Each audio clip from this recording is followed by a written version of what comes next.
Hey guys, how are y'all? Please share with your friends. What if Naruto summoned Wonder Woman movie? In a tower prison that not many would know of, someone lived inside. Impression for his crime against his family. Who is this person, you may ask? If you look inside, you would see a man who looks to be about 70 years or so. He wears what looks like Greek armor. He start to cough into his hand, coughing some blood up. Ugh, it appears that I'm getting any better, my friend, even with your healing. It appears that the curse that Hera put on me will kill me. Who knew, said the figure. I've tried everything that I can, but even my healing doesn't work, Naruto. Heck, my roommates in your body have tried to and they're master of sealing, said the voice. Don't worry Kurama, there is nothing you can do, but don't worry about it, and the same goes to the two of you. I have had fun. You actually told me what was wrong with me, how I was too cocky, and you three beat it out of me, said Naruto. It okay Naruto, it was fun teaching you. Were like the son we never had, said a voice that sounded like a man. Yeah, I just wish there was more we could do so you and your family could reunite. Or do I have to beat that out of you too, said a voice sound like a female. It okay, I sorry that I wasn't able to get through with that promise, said Naruto, coughing a little bit at the end. But what about your girlfriend? She the reason we're in prison. What about her? How will she feel knowing you die for her, asked Kurama. Which one remembers he had two? Said the male voice. Just let me talk here, then we'll discuss that, said Kurama. I know they won't be happy, but said Naruto until he felt something he never felt in a long time. You feel that, guys? The seal I put up has been disturbed. The key is reformed. Someone trying to get father up, but how, asked Naruto. I don't know, I taught you that seal. It should only be able to be picked up by someone who is of your blood, said the man's voice. But why would my sister or mother put it together? Mother would never do it for anything in the world, so something must have happened to her, and it must be my sister. So if that's true, then how long will it be before she find out what it is? Looks like she will come to me to see what I know. Look like I will have to talk to father before they show up. Well, I do hide from him, said Naruto. Naruto then summoned a wall of fire, and a voice is heard on the other end. Who dares summon me? Asked the voice. Do you not reckons your own son, father? Asked Naruto. Naruto, what has happened to you, my son? Asked Hades. The curse that was placed on me by Hera, and nothing can cure me except another god, but until recently I didn't think you'd be free, said Naruto. Yes, I am so close to freedom thanks to your sister, but I was going to kill the person who helped me, but I have a better plan. The way to break this curse is to trade it with another, and that way is by taking his soul, and with a little help from me, I will get you back to the age you were before the curse. What was it, 25 or 30, said Hades. About 25. I will be prepared for my sister. I suspect once she find out what that will release, then they will come to me. Until then I will see you, father, said Naruto. So we act all nice to your sister and whoever she bring with her, and then we go back to Themyscira, and then we break the curse. But what the plan after that? Because the rest of us have no idea what the plan is, said Kurama. Nowhere the fun in that. The plan will be revealed when the time is right, said Naruto as he put on a cloak that cover up his armor, a cloak that was black as it can be with red clouds on it, as he also grabbed a sword that looks like a katana ready to fight. One more time, Yamato, but I won't revile you right off the bat. Don't want father to know about you yet? Asked Naruto, getting some energy. Responded from Yamato. Yes, I ready. One more time, I can be patient. In Faust's apartment. As the Justice League were all around Faust's apartment as they all just found out that Faust want to get into Tartarus. The pit of lost souls, said Diana. Isn't it just a myth? Asked Superman. If only it were. Long ago in ancient times my mother fell in love with a god, Lord Hades. When war broke out between the Olympian gods and their ancient foes the Titans, Hades stuck a treasonous bargain with the enemy. He would deliver Mount Olympus into the Titans' hands. In return, he would be given dominion over all of humanity. Hades tricked my mother into opening the gates of Olympus to the invading Titans. There was a battle of which the muses still sting. The gods fought back and eventually succeeded. As punishment for his treachery, Zeus cast Hades into the pit of Tartarus and in hell, where he would rule over the dead for all eternity. For her unwitting role in Hades' plot, my mother was charged with guarding the gateway to the underworld to make sure that the gate could never be unlocked. Its only key was broken up and scattered across the globe. Mother told me that she kept a piece in the temple as a daily reminder of her eternal shame, said Diana. Then these parts we've been gathering are part of the key, said John. But why would Faust want it? Asked Flash. Only one reason, said Batman as he put the artifacts on the table and putting them together. He intends to use it, said the Batman as he turned around. The artifacts were not unlike a huge key with the three artifacts making the key. Where is this gateway to the underworld? Asked Superman. Beneath Themyscira, said Diana. Diana, you can't give Faust the key, said Superman. I know, but I need to discuss this with someone, said Diana. But you said that all of your sister were frozen in stone, said Flash. Yes, they are, but not my older brother, said Diana that got wide eyes from the rest of them. You have an older brother? Asked Superman.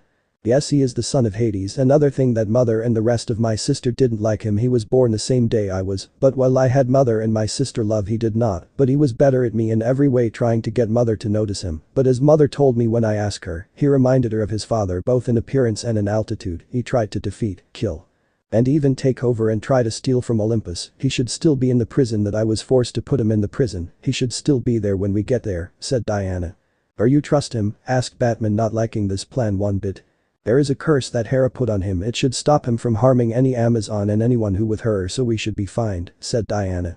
"Okay, but where is this prison?" asked Superman. "On the one island that human would not go, Pompeii," said Diana, getting shocked looks from the rest of them. "I may not have been on Earth long, but I do know that Pompeii is abandoned," said John. "It hide by magic so mortal don't see it," said Diana as she started to head towards the javelin as the rest of them followed. "Our prison." The javelin land outside the destroyed city of Pompeii. Diana walked up to the most destroyed part of the city and placed her hand against a wall and pushed a section in the wall. A barrier disappeared, revealing a giant tower that looks like a skyscraper. Diana and the rest of the team walked to the door to find it unlocked. "This door's not supposed to be unlocked," said Diana, putting the team and herself on edge. Superman looked with his X-ray vision, didn't see anyone in the lower levels, and asked Diana, "Where your brother supposed to be?" "The very top of the tower," said Diana. After she said that, Superman looked atop. He could see someone sitting on a bed, but could tell much about the person. The cloak they were wearing somehow blocked his X-ray vision. "Someone at the top, whoever it is. I can't tell who due to the cloak they have on," said Superman. Diana nodded her head. Before her and the rest of the team all flew to the top. The non-flight member were carried by the one that can fly. They then reached the door that Diana's brother was in. They opened the door. They saw a table with a bunch of paper and design. Batman went over to check it and saw tickets for a magic show in Vegas and some identify endangered plants in Gotham, which got his attention, and this is a hint on who this Naruto is paired with. "It seems your brother's been busy," said Batman, showing the team some of the plan that were on the table, all with try to heal very deadly diseases. "I don't understand what half of these or what he needs them for," said Diana. "To try to cure something that can't be cured," said a voice behind them. The team all turned around to see an old man in a black cloak with red clouds. "Who are you? Where my bother?" said Diana, not in the mode to deal with anyone beside her brother. "I'm surprised, sister, that you don't recognize me, but considering that the curse Hera put on me, I'm not surprised," said Naruto. "Virgil, what has Hera done to you?" asked Diana with wide eyes, not believing this is her brother. "First sister, Naruto. Now Virgil died a long time ago. Yes, a second cause of the curse Hera put on me 1 year to live, and the year is almost up. Didn't know about it till the beast inside me couldn't heal it," said Naruto. "Kurama can't heal it?" asked Diana, getting a nod from Naruto. "I'm sorry, what beast?" asked Superman. "The demon was sealed me and is one of my first punishment as for trying to make my mother notice me," said Naruto. "So this demon, any reason it can't heal you?" said Batman. "Yes, only a god can break my curse, so I remained here waiting for death, getting to see my father one more time, I guessed," said Naruto. "Brother, we came here to ask you what you know of this artifact," said Diana. Naruto looked at the key. "It is definitely the key to Tartarus, so either you or someone else want to free father, but I know you won't do that, not you, not mother, perfect child, I know that would not happen," said Naruto. Was going to keep going on until Diana said, "Naruto, mother and the rest of the our sister have been turned to stone. Mother, they are be held hostage by a man by the name of Faust."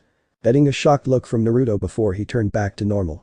"Why should I care? They all despised me, so why should I help them?" said Naruto, not expecting what came next. "Please brother, as an act for me, I have tried to be the best sister I can, but I relished I failed you by letting my sister beat you and hating you, not stopping them soon enough, but I apologized," said Diana, getting down on her knee. The team could believe if he wrecked her teammates would probably attack him for not accepting. "Wow sis, I didn't expect this. Fine, I will help you to start anew, I guess, even if I only have little time left," said Naruto, getting a smile from his sister. "So with your help, what can you do?" asked Batman. "Simply my magic is more powerful than this human. Give me the item he used to make the Amazon stone and I can reverse it," said Naruto, getting a nod from all the other leaguers. "Okay, with it I have a plan," said Superman. "Emissira." Faust was waiting for Diana to come with the keys part so he can get what he has always wanted, ultimate knowledge. He didn't have to wait too much longer. "Faust," said Diana from outside before the doors to the entrance was swiftly opened and the Amazon princess flew in with the key under a cloth in her hand. "Fascinating, you back already and with hours to spare, I am impressed. Have you got the releases?" asked Faust. Diana presented the key to him fully assembled. If Faust was not so caught up in his victory that he didn't question how she knew to make the key or why he would need. "But first free my mother," said Diana.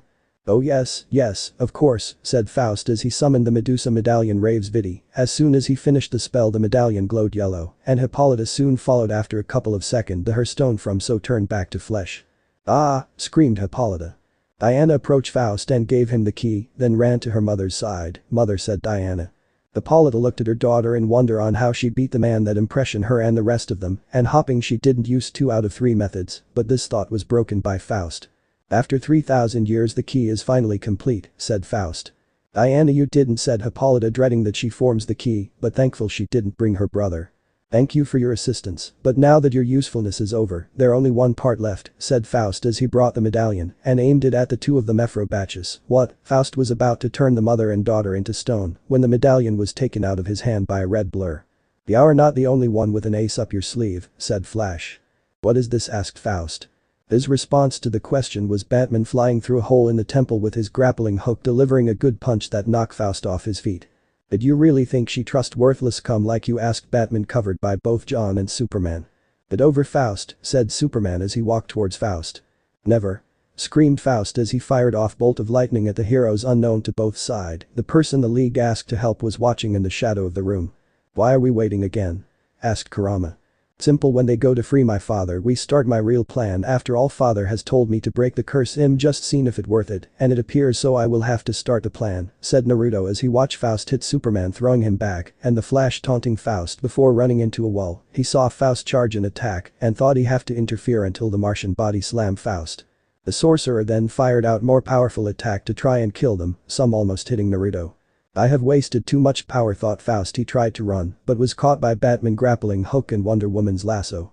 "You think this will stop me?" asked Faust. He held both of the ropes and put a strong bit of magic, striking both heroes' wrath and pain. Faust tried to get away again, but was cut off by John, Superman, and Flash, but Faust had another trick up his sleeve. He drew 3 seeds from his pocket at the heroes. "Employ," said Faust as the plant then came to life. Growing tentacles grew out of the ground, wrapping tightly around Superman. Flash fought them off with a sword he found on the ground, and it looked like it worked until more tentacles grew out where others were cut.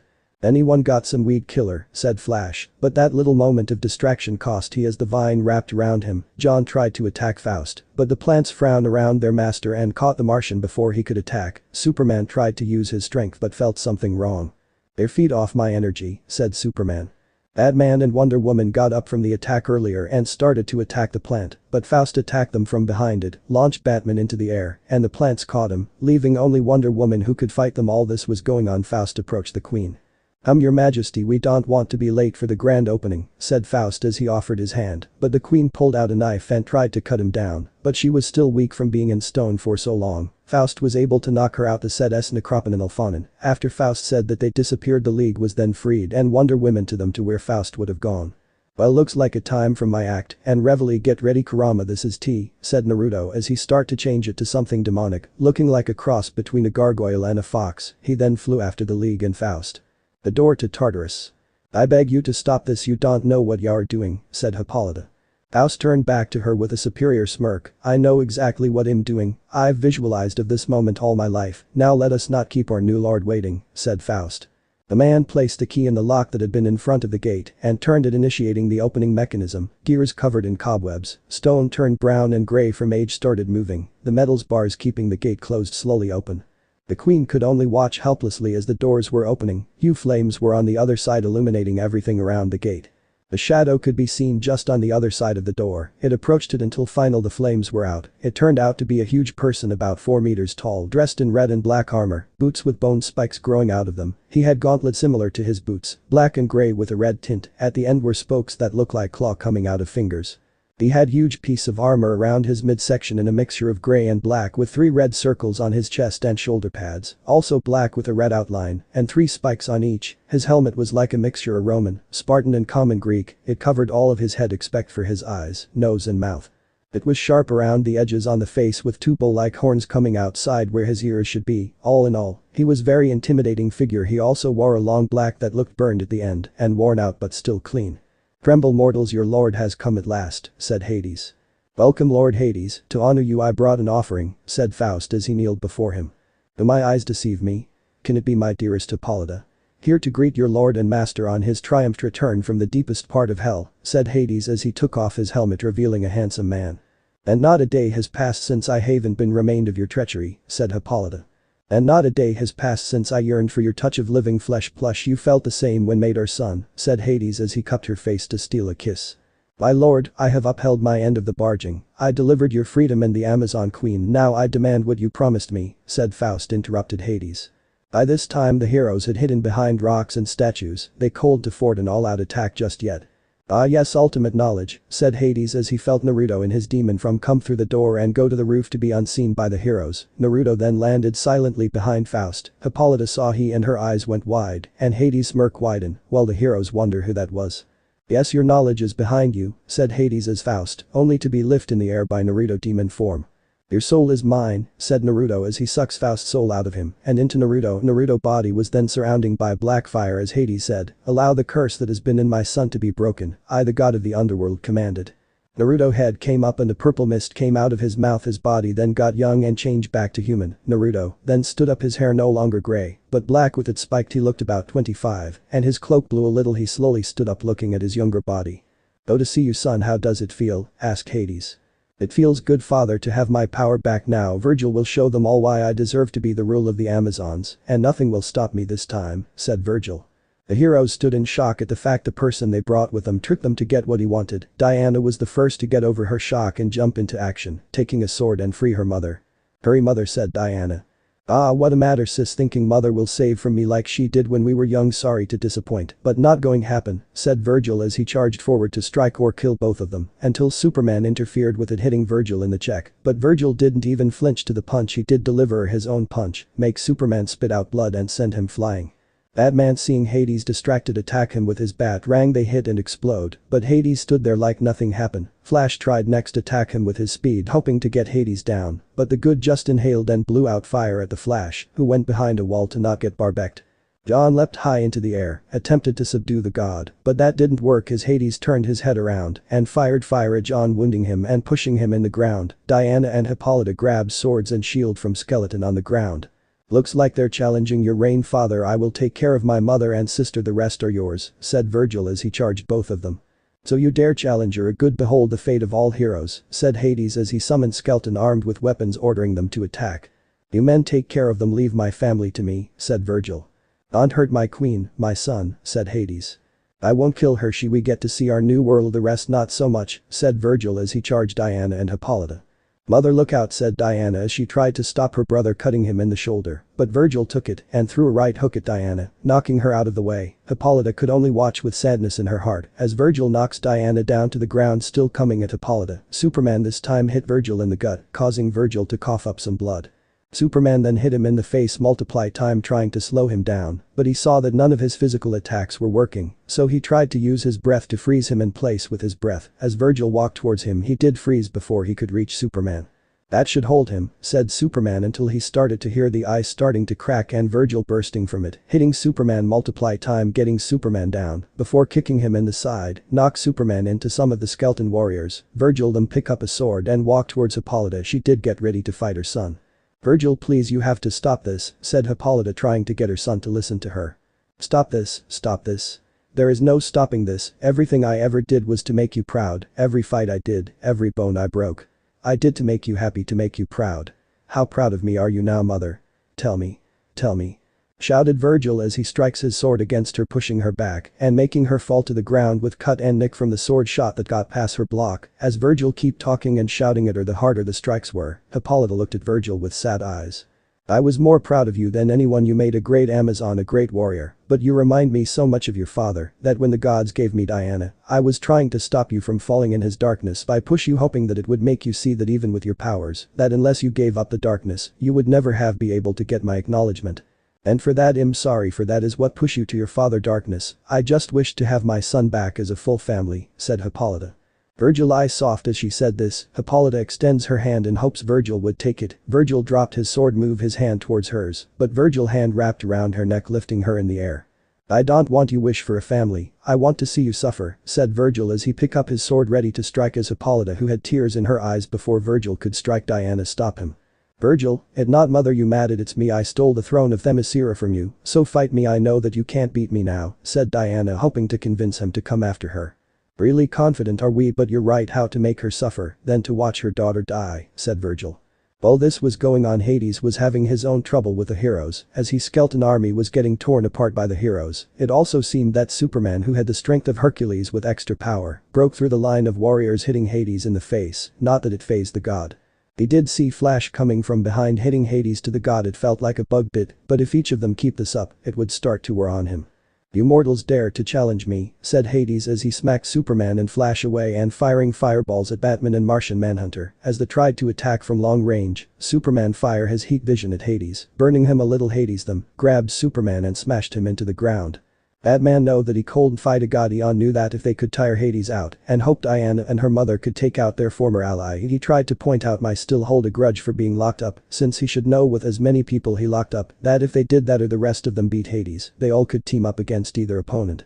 This isn't working. By the time Hades were out, Virgil will be done with Diana and her mother, said John. Agreed, but we have to trust that they can beat them. I do have something up my shelf, said Batman as he pulled out a different type of bat. Rang. John raised an eyebrow to this. Can you distract Hades long enough for me to get this on Hades' back? John nodded and charged Hades, help out Superman and Flash as they each attack Hades from the front, trying to keep him from seeing Batman sneaking up on him. He placed the bat rang on his back, which he set to a powerful shock, knocking Hades to his knees. The heroes thought they had Hades down until he got back up with his eyes glowing red. Now you will suffer the ultimate punishment, said Hades as he got back up. Back with Virgil and Diana, they both circle each other looking for an opening. They both charged, matching each other blow for blow. Virgil got slash on the arm and Diana got slash on the leg. They went to different sides, breathing heavy, Virgil panting, heavily panting. Thought Diana was not this good last time we fought, I should be able to beat her. Well, Diana was having similar thought. I know Virgil is not this bad at sword fighting, even if he had a year off, he is hiding something. But what? Diana launches herself at her brother again. Virgil got out of the way and slashes her back. She fell to the ground looking dead. Well, that takes care of her. Now for the rest, said Virgil as he walked towards the other heroes, but was stopped as he was slashed across his back. He fell to the ground bleeding. As the wound healed, her turned to see who hit him. There stood Diana, bleeding and standing, but looking different in her eyes. I was hoping that what I saw at the tower was not a lie, but now I see it was the truth. You are nothing but a severity of Hades as crime for that, and against the Amazon your penalty is death, said Diana looking into Virgil's eyes, attacking him before he could get up. Virgil had to move fast to not get killed. He stood back up as he kept moving, trying not to get hit. Virgil could see that his sister was not kidding. Now he had to stop, hold back, otherwise Virgil attack, hitting her, trying to keep her down. But he didn't expect Hippolyta, who for most of the fight to get in the battle, hitting him in the side. He knew that he had to get them to stop, otherwise he would lose this fight and his life, and he didn't plan on dying. He hit Hippolyta in the side, causing her to fall down, but he didn't see Diana as she put her sword through his leg. Diana pulled the sword out of Virgil, then holds at his neck. Now you shall face the judgment of the god and pray that they chose death, because they don't, I will do it myself, said Diana. Good job, sis, but I don't get beat easy, said Virgil after he said that. Diana went wide eyes as she remembered the last friendly spar they had the day he brother started to embrace his evil side. Flashback. Come on sis, you know you can't beat me, so give up, said a younger looking Virgil. Not yet, said a younger Diana as she got up to slash at her brother in the chest. Virgil dodged it with his eyes closed, smiling. Diana slashes and hit his chest. Excellent shot, Diana, said Hippolyta. Watch over the spar as always, making Virgil lose his smile and start to attack his sister to get her down and out, as he has never been hit by his sister, and every time he got a hit, he never got praise from his angry attack. Diana leg, sweep him and position the sword at his throat. Diana smile, think she beat her brother for the first time until Virgil said, good job sis, but I don't get beat easy. After he said that, he jumped in the air, twisting in the air, kicking her and landing on all fours as Diana hit the side of the wall with a thud. Virgil got up with a sadistic smile as Diana passed out. Flashback end. Virgil does the same move he did then, hitting Diana the same as she hit the wall with a thud. Virgil landed on all fours, but doesn't have the same smile on his face now as then. Hippolyta went to her daughter's side to check her. The last time her son did that to Diana, it knocked her out for 2 weeks. That was the day she will always remember. Flashback again. After Diana hit the wall, Hippolyta went to her daughter's side to make sure she was okay. Diana was still breathing, but knockout. Hippolyta turned to her son when she saw that grin on his face, the same grin his father wore when he berated her. Virgil, what were you think do that to your sister, said Hippolyta, trying to stop that grin, but it didn't as he turned to her and said, if the little crybaby can't take a true Amazon kick to the head, then she shouldn't be even in line for the throne, and I think I just proved who really deserved the throne. Hippolyta walked up to Virgil and hit him, wiping the grin from his face, and for the reason you just said is why she in line for the throne and not you, said Hippolyta as she watched Virgil turn in an angry snarl and leave them both, leaving his mother to think what happened to the smile-happy boy that loved to help his little sister. Flashback end. Hippolyta looked at her daughter to see her, but was surprised when her daughter got right up. Diana, you should be knocked out or died, said Hippolyta. I knew something was up with Virgil, he is holding back, said Diana. What, why would he be doing that? Asked Hippolyta. I don't know, but I hope it's for a good reason, said Diana, looking at her brother as his father beat the rest of her team. Now that the heroes are finished, it's time for my rule to begin, said Hades as he turns to the portal net, seeing Virgil going through hand sign and whispered chakra chains. After he said, the chains came out of his back and wrapped around Hades, stopping him and holding him down. No one can believe what they're seeing. Why would betray me, Virgil? Said Hades. Why, let me tell you something, father, you were nothing like a father to me. Everyone despised me because of you being my father, but you were never a father. Father are supposed to raise their children. I was raised by my mother and the Amazon on this island. Father are supposed to protect their children. I was protected by the demon seal and me, along with the two other that the gods didn't know about in the demon, said Virgil as he summoned Yamato, unsheathing the sword as it glowed red.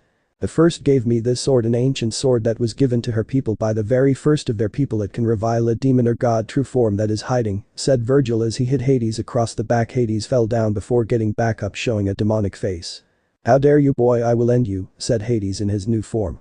Then let me give you the rundown of my new powers that I learned, said Virgil as he slashes Hades, damaging the god, also making Hades angry as he cold grab him. Hades saw Virgil to stop, so Hades fired a fireball at Virgil with Virgil back turn. Virgil, behind you, shouted Hippolyta. Virgil turned around using Yamato to cut the fireball in two halves. Early I said 3 people were inside me from a ceiling. Let's get some introduction done, said Virgil as he features started to change. His eye became red, he grew class and his hair went wild. The first is a demon, Kurama, or his title known as the Nine-Tailed Demon Fox, said Virgil as he charged Hades, hitting him with Yamato and his fist.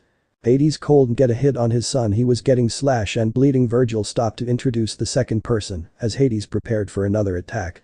The second is the red-hot-blooded habanero Kushina Uzumaki, who helped me to realize who to real be mad at and what to use my angry for, said Virgil as he started to cut Hades up, get damage all over his father, but Hades broke the chakra chains, hitting Virgil in the face and stomach, caused Virgil to spit out blood, knocking the demonic energy out of Virgil. Hades tried to grab the sword, only get a right hook to the face by Virgil. Hades then stomped his foot into Virgil, crushing him into the ground more and more. I gave you everything, the power, breaking your curse, and this is how you repay me. I will destroy you and make sure the world forgets everything about you, said Hades, readying the killing blow, until Virgil throws a knife at Hades, which he dodges as he stomps down on the ground, shattering the ground. Nuo! Screamed Diana. Hades just smirked, lifting his foot, but didn't find Virgil dead body. He heard something behind him and got slashed in the back to see Virgil bleeding from the mouth and body where Hades had stomped him. How, asked Hades till he saw Virgil holding the knife he threw, but then noticed something about the knife. It had 3-point and had a paper wrapped around the handle. Virgil was panting the smile at his father and said, let me introduce the third person that helped me. His name was the Yellow Flash, Minato Namikaze, for the jutsu that I just used, the Flying Thunder God. Shall we have a prop demonstration? Said Virgil as he threw 3 knives around Hades, then disappeared in a yellow flash, appearing beside Hades, slashing Hades in the side, then behind him, slashing Hades back. Virgil keeps popping up and disappearing before Hades could land a hit as Virgil slashed each side. Hippolyta, seeing that Hades was almost done for, yelled at her daughter.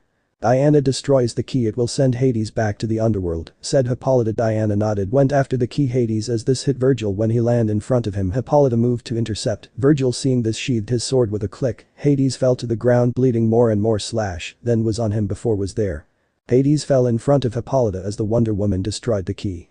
But the key destroyed the portal, started to suck debris in the portal. Virgil dodged them, but his mother wasn't so lucky. As she fell towards the portal, Virgil threw a knife and yellow flash to his mother, grabbing her hand, but his father grabbed her ankle. Someone will come with me, said Hades. Virgil see that he would let go and put his hands in a cross symbol with his finger and said, Shadow Clone Jutsu. Another Virgil appeared, grabbing hold of Hippolyta hand. Virgil then formed something in his hand, a blue energy. You are wrong as usual, but here a little parting gift from everyone inside of me, said Virgil as he jumped at Hades. Rasengan, said Virgil, Minato, Kushina, and Kurama as the Rasengan hit Hades in the face, sent him to the portal. Now that how you do it, said Virgil. I would celebrate yet, kid, said Kurama. Yeah, what your plan for not becoming died, said Minato. Simple, watch, said Virgil as he walks to his mother and the rest of the heroes. Before you do, how about taking off the transformation, said Kushina. "Oh right, transform," said Virgil as a cloud of smoke covered him still in the Akatsuki cloak, but his hair still spiked the same was now blonde, and he had whisker marks on his face. "Virgil, what happened to you?" said Hippolyta. "Hello mother and it Naruto now Naruto Namikaze. As for my appearance I wasn't lying when I said that I changed that to Kurama and Minato and Kushina, though the two will probably be gone soon. I can say Mother Kushina was the one who helped me realized why I was mad she would have made a great Amazon.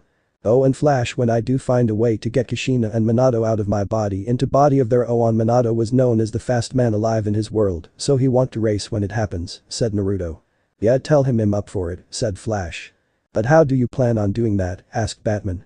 "Tell you the truth I'm not sure myself," said Naruto causing everyone to face fault, "and if anyone has an idea on how to do this, so if you have an idea tell me thank you." "You lied to us," yelled Kushina. "This is why I lied," said Naruto. Kid what before all this happened," said Kurama.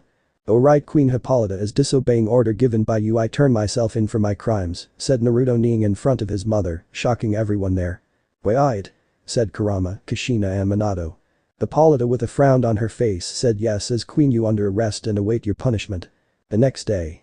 The heroes are gathered along with the now not frozen Amazon all sit before the queen. Naruto stood off to the side in chains. The Amazon were half and half on seeing him. One half was glad to see the prince again, the other half not so much. "We are gathered here today to honor the bravery of these men who with a great spirit and determination saved Themyscira and the world from annihilation, for their brave resistance against the sorcerer Faust and the mad god Hades. You have our eternal gratitude and for that please accept these royal offerings, you are all true heroes," said Hippolyta as she gestured to Diana and 4 other Amazon that brought solid gold laurel wreaths. Diana handed her to Superman and other league members. Flash tried it on, he put it on backwards. Naruto saw this and tried to hide his laughter. Fail at it. "Thank you your majesty," said Superman. The smile left Hippolyta's face as she turned to Diana. "Diana princess of Themyscira stand forth," said Hippolyta. "Uh-oh," thought Naruto. What is it?" thought Kushina. "I see that sis is in trouble, understandable considering she broke the greatest of Amazon rules," thought Naruto. "Which is," thought Kurama. "Watch and see," thought Naruto. "As you mother, I am overjoyed that you have finally returned to us, but as your queen, I am obliged to uphold the laws of Themyscira and in bring these outsider to our island, as when as freeing a criminal that was punished by the gods themselves, you have broken our most scarred law, this cannot be overlooked," said Hippolyta. "But mother," said Diana. Hippolyta raised her hand to stop her, lowering her head she got off the throne. "Diana I have no choice, it is with a heavy heart that I must exile you from Themyscira," said Hippolyta. Shock took all except Naruto who knew that his sister was going to get punished by doing what she did. Flash started to protest, but Spear stopped him. Superman approached and tried to plead on her behalf. "Please she did this because she loved you," said Superman. "Diana should have known that this was going to happen. If you all were female it'd be different story, but she did free me. She lucky to not get death because I was punished by the gods, so she is lucky. I'm not doing these to be mean, but law is law here. Sorry sis," said Naruto. "Naruto is right no matter how much it breaks my heart, I am queen at my duty to follow laws," said Hippolyta. "No mother and my brother is right, I did break the law and I humbly accept the judgment, the fate are against us mother, goodbye," said Diana with tear in her eyes. Diana turned to leave with the Amazon raising their weapons as a final salute. "That it, you're just going to walk away? What about your brother's punishment?" asked Flash. Diana stops and said I already know his punishment and I don't want to see it. "This is bogus," said Flash. "Don't make it harder than it already is," said Batman. As the heroes walked away Hippolyta turned to Artemis and said take the prisoner to my private chambers as I give his punishment. That got wide eyes from the Amazon, "But my queen," said Artemis. "Come on Artemis listen to mother for once," said Naruto. Only glare from Artemis in return. "Don't speak of that time again," said Artemis. "Yeah I'm not too fond of my old self to so join the club," said Naruto as they started to the queen's room. "Yes but seeing you back to the nicer version of yourself," said Artemis. "Yep me too while we're here," said Naruto. Artemis nodded and took Naruto and Hippolyta wait there for them. "Good Artemis releases his chains and leave please," said Hippolyta. "Oh course my queen," said Artemis taking off Naruto chains and leaving the room. "Why did you?" said Naruto until he was hugged by Hippolyta as she cried on his shoulder. Naruto just wrapped his arm around and let her cry. "Hey it okay mom," said Naruto. Final Hippolyta stopped and looked at Naruto and smiled. "I'm sorry son, but I couldn't hold it anymore. It is good to have my real son back, even if he goes by a different name," said Hippolyta. "Yeah it's good to be back, but before we spoiled our fun was what you said during our fight true?" asked Naruto. "Yes my son every word," said Hippolyta. "I'm glad to know that I at least made you proud," said Naruto. Before the punishment I must ask, how did Kushina give you this sword? Its work is great, asked Hippolyta as she looked at Yamato in her hand before handed it to her son.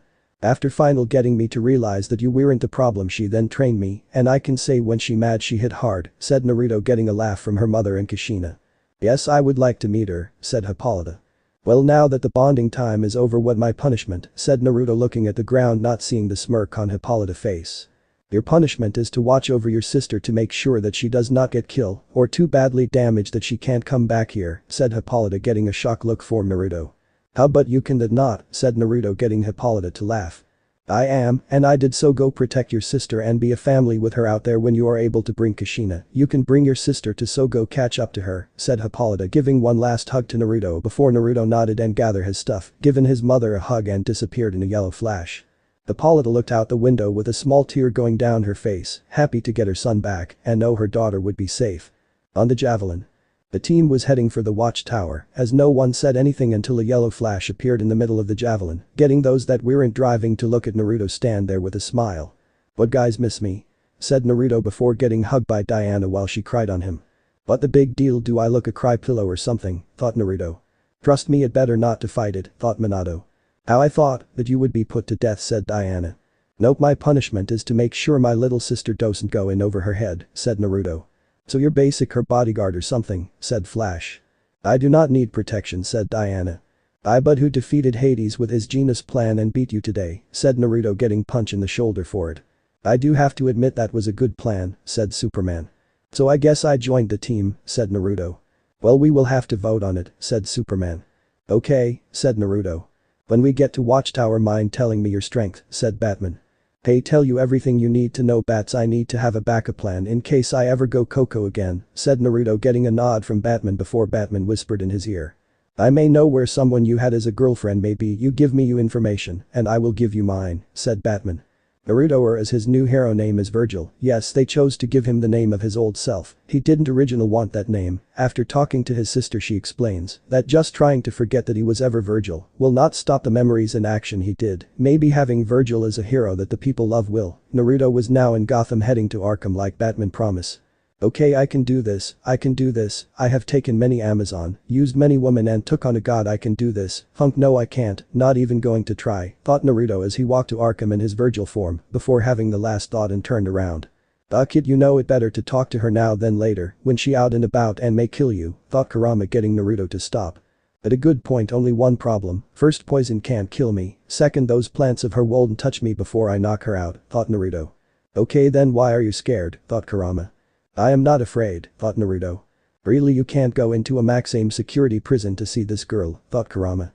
Hey, how many times has the Joker or the other inmates broke out, thought Naruto. Point taken, but you can take Ivy with Yamato, thought Kurama. Yes, just go before I make you go, Naruto, thought Kushina. Yes, trust me, it's easier for you to apologize to the girl very fast, so you better hope she hasn't seen the news about you being Justice League, thought Minato. Yeah, good point, alright, here I go, thought Naruto, walking through the door of Arkham. The guard saw him and stopped him until they saw it was the new hero Virgil. They did wonder why he was here. Here for a visit, said Virgil, breaking the guards out of their stubborn. For who? Asked the guard.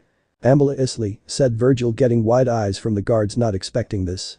Okay, well, see if we can get it set up, said the guard as he checked while the other checked for weapons and other things. Seeing the sword, the guard asked for it. This Yamato will probably hurt you, so let me keep it just in case she attacks, said Virgil, getting nod of understanding from the guard. Integration room 5, sir, said one of the guards, getting a nod from Virgil. As Virgil went down the hall to the room, he didn't know that the guard called Commissioner Gordon to make sure this isn't a setup to release from Arkham. Ambula Isley, or as the world knew her, Poison Ivy, was sitting in her cell, tending to her babies. She had special place in her heart for each of them, but one she held above the rest, Black Rose, the one she receives from the man who she would only love, the man who would give up everything for her, the man who was in love with her before she was Ivy. Virgil, the man, is also the reason she doesn't trust any man anymore. He said after this job she and he would leave and never come back, but he never came. It hurt that he just disappeared off the map. Then Virgil had the nerve to show up with those good 2 shoes and the bat. He does say world to her, and yet there he was, won the news, the newest member of the Justice League. Isley, you have a visitor, said a guard as she looked out her cell to see about 5 guards waiting for her. Now why would she have a visitor? Certainly Virgil isn't that dumb to show up after all this time to talk. A small part of Ivy hopes so. Fine, him coming, said Ivy as the guards cuff her and lead her away. Hey Red, if this is an escape please come back and get me, said Harley, Ivy's best friend. Don't worry Harley, if this is an escape it's not mine, said Ivy as the guard led her past Harley's cell, getting a smile and nod from Harley. "S in there waiting for you, no fun business Ivy," said one of the tougher guards. "Please one smell of mine dust and y'all be my slave," thought Ivy as she led into the room. The room was dark, not very many lights, she couldn't see past the chair she be sitting in. The guards put her cuffs and are about to lock them to the table when a voice stopped them. "That won't be necessary," said the voice as the guard stopped, unsure what to do. Sir, is regulation too," said one guards until the voice stopped them again. "I can handle myself, if she causes too much trouble I will make sure that I can stop her," said the voice, getting a nod from the guards. While the argument between the guards and the visitor, Ivy heart was racing. That voice, she knew that voice by heart. It can't be, why would he be here? He must know what I have done, what I plan to do to him, thought Ivy. While she was thinking, the guards left the room, leaving them alone. "It's good to see you my Black Rose, I just," said Virgil until he was interpreted by a slap from Ivy. "Okay, probable deserve that." After he said that, Ivy started to punch his chest.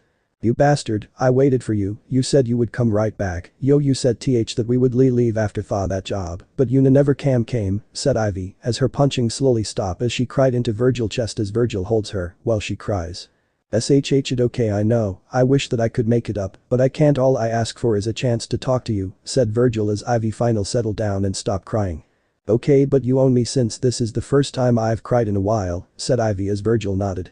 "Okay, first I'll explain where I was and then go from there. I won't interrupt your story, you won't interrupt mine," said Virgil, getting Ivy to nod as Virgil got comfortable.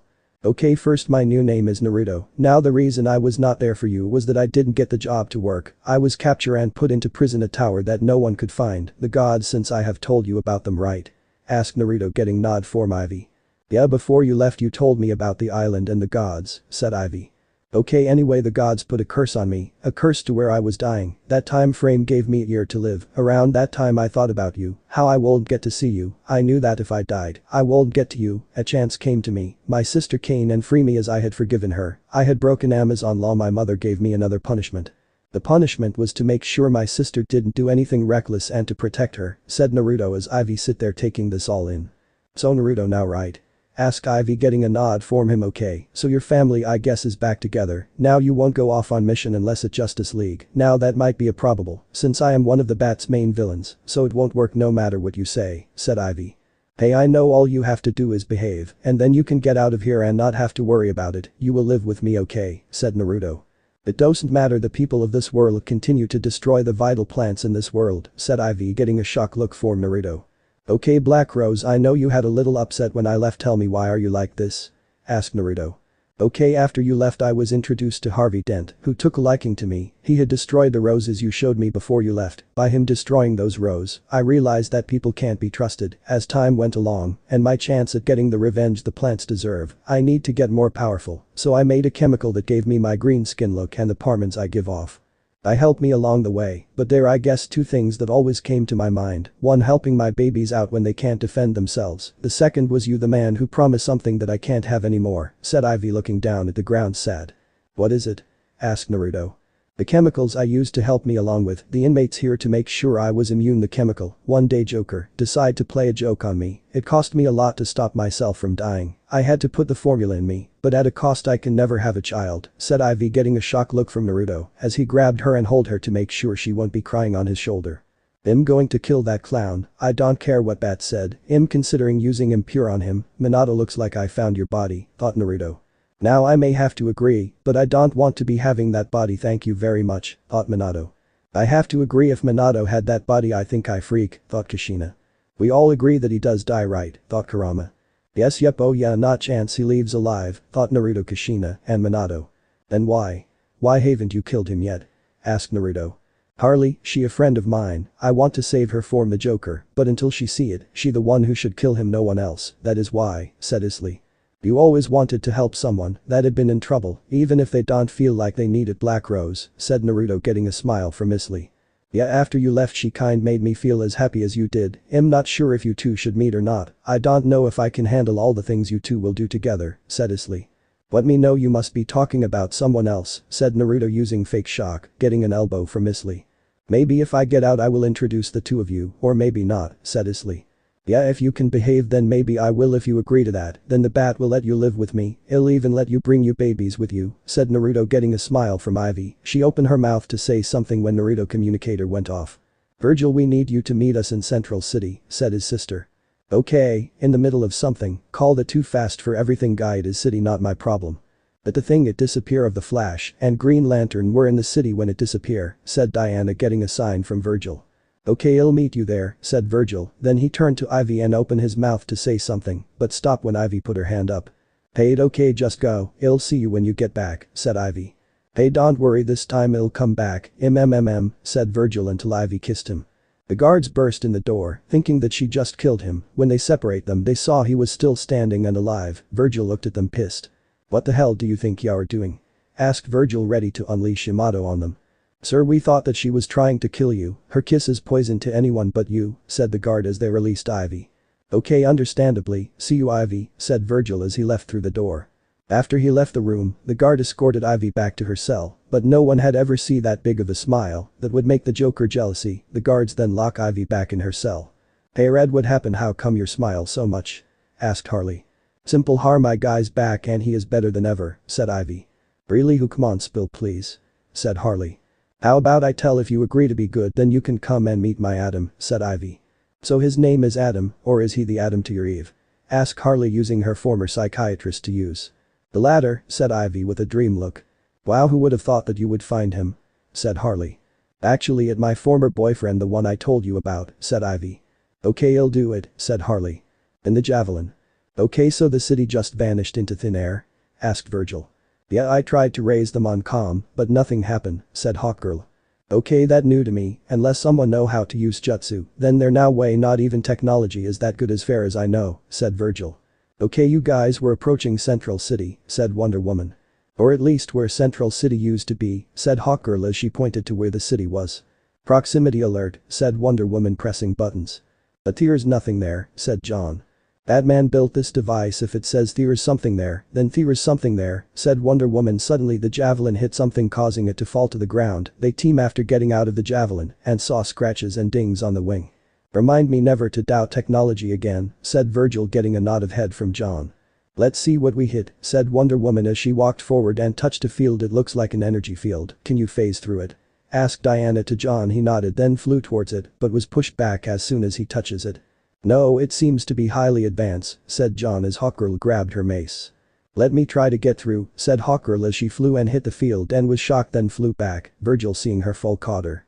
Okay, let's try one more thing before throwing violence out, said Virgil as he gently put Hawkgirl down. Virgil then raised his arm as if to ask a question. The team was about to ask what he was doing when the clouds suddenly darkened and thunder and lightning was heard. Kieran, said Virgil as a dragon made of lightning came out of the clouds. Virgil dropped his arm and the dragon crashed straight into the energy field. The rest of the team covered their eyes because of the blinding light. When they opened their eyes, the field could now be seen, but it was not down. Okay, we have to find another way, because that was one of my strongest jutsu, said Virgil as he tried to catch his breath. Diana walked over to her brother and patted him on the back for his effort. She didn't say it, but she knows that the attack he used was one of the strongest she's seen him use. That attack did weaken the field, but she doubt her brother can pull a second one out right now. Batman, can you find anything out about this field? Asked Diana to the comm in her ear. Diana, I've analyzed the data you've sent. I can't find a way through unless Virgil can form another jutsu like the last one, said Batman. Not for a while, at a one-a-day type technique, said Virgil, trying to think of other jutsu that may work. Okay, then I've found a similar energy in Africa, said Batman. Could the city have been transported? Asked Wonder Woman with wide eyes. No, but it's worth investigating. I'm sending the coordinates to Javelin's GPS and I'll meet you there, said Batman as the team went to the Javelin. Okay, off to Africa people, said Virgil. Yeah, but just so long as we don't meet any monkeys, I hate them, said Kurama. And this has nothing to do with the third summoning, said Minato. Maybe a little bit, but still, said Kurama. Time skip. Batman looked behind him as he studied the field. There is no question, this energy field is the same as the one in Central City, said Batman as Hawkgirl tapped the field. And that thing took one of my most powerful jutsu, so I'm not sure about this one, said Virgil as the rest talked with him. He noticed a turret. Oh crap, said Virgil as the turret shocked them, knocking me out. They woke up with cuffs on each of them. Virgil looks and saw they were some type of the prison. If I had $1 for every time I was knocked and woke up in cuffs, not your fault sis, I'd be a millionaire, said Virgil, trying to break his cuffs. The door then opened showing two gorillas, one dark fur with a gun, the other with brown, and a scar over his left eye caused it to be blind. "Where are we? Wo's in charge?" asked Wonder Woman, getting a shake from Virgil's head. "Sis, that's not how you do it," said Virgil as the brown gorilla walked by her. "That's not how it works, y'all answer my question," said the brown gorilla as Hawkgirl just stared at him. "Sure, just get us out of these cuffs," said Hawkgirl. "It is not policy to allow spies to roam free," said the brown gorilla. "We're not spies, and you can't," said John as he was shocked by his cuffs. The gorilla stopped pressing the button and start to ask question as he looked at weapons. "And yet you come armed with such primitive weapons," said the brown gorilla about to pick up Yamato. "I wouldn't do that if I were you, only few people are allowed to wield Yamato," said Virgil with a deadly serious face. "Yes, well, with this primitive, said the brown gorilla as he picks up Yamato that attack him for picking him up without it permission. While this was going on, Batman and Virgil break out of their cuffs. Batman threw two batarangs at Wonder Woman and John's cuffs, while Virgil freed Hawkgirl, then punched the brown gorilla down and picked up Yamato. "Told you so," said Virgil as Hawkgirl got her mace and busted through the roof. A flewer jumped out, the brown gorilla having recovered from grabbing Yamato, grabbed a microphone, security, after he said that several gorillas on flying bikes followed after them. They came to the edge of the city, and Wonder Woman, Virgil and Hawkgirl tried to break it with their fist, mace and sword. "Okay, let me try something," said Virgil going through hand sign. "Wind-style wind blade jutsu," said Virgil using Yamato, causing a wind blade to hit the field and damage it slightly. "But over humans," said the brown gorilla as the team turned around finding themselves surrounded. Suddenly the field went down. "What? Get the field back up," he said. One gorilla picked up a remote, but couldn't bring it up. "It's no use, something blocking the signal," said the gorilla. The brown gorilla growled, "Grodd, evacuate the village." He said he turned around and flew a few feet on the bike before Hawkgirl stopped him. "We can help," said Hawkgirl. "And how could you help?" the gorilla asked as Hawkgirl smirked and lifted her mace covered in electricity. A few minutes later they saw two missiles coming towards the city. Wonder Woman, Hawkgirl, and John phased through one, bringing out the explosive with him. Hawkgirl hits the second, having it explode. It broke in two pieces. Diana went after one. Virgil, seeing the other, went through hand sign, fire-style phoenix flower jutsu, causing it to explode. He smiles till he heard. "Diana," said Batman as Virgil looked and saw the other part stop by his sis, and it fell on her. Virgil and Batman ran over to help, but she pushes the missile off and crushing the explosive. "Your city is safe," said Diana as the gorilla cheered and pounded their chest. Diana smiles till she was hugged by her brother. She hugged back, not sure why he hugging her. "Okay, don't scare me like that again. I just started being nice to you. You don't have to kill yourself now," said Naruto, getting a smile and nod from Diana. Sometime later at Gorilla City. "I'm sorry we misjudge you, we can never repay you," said the gorilla officer as Flash smirk. "No biggie, but about Grodd?" asked Flash. Silver motioned for them to follow.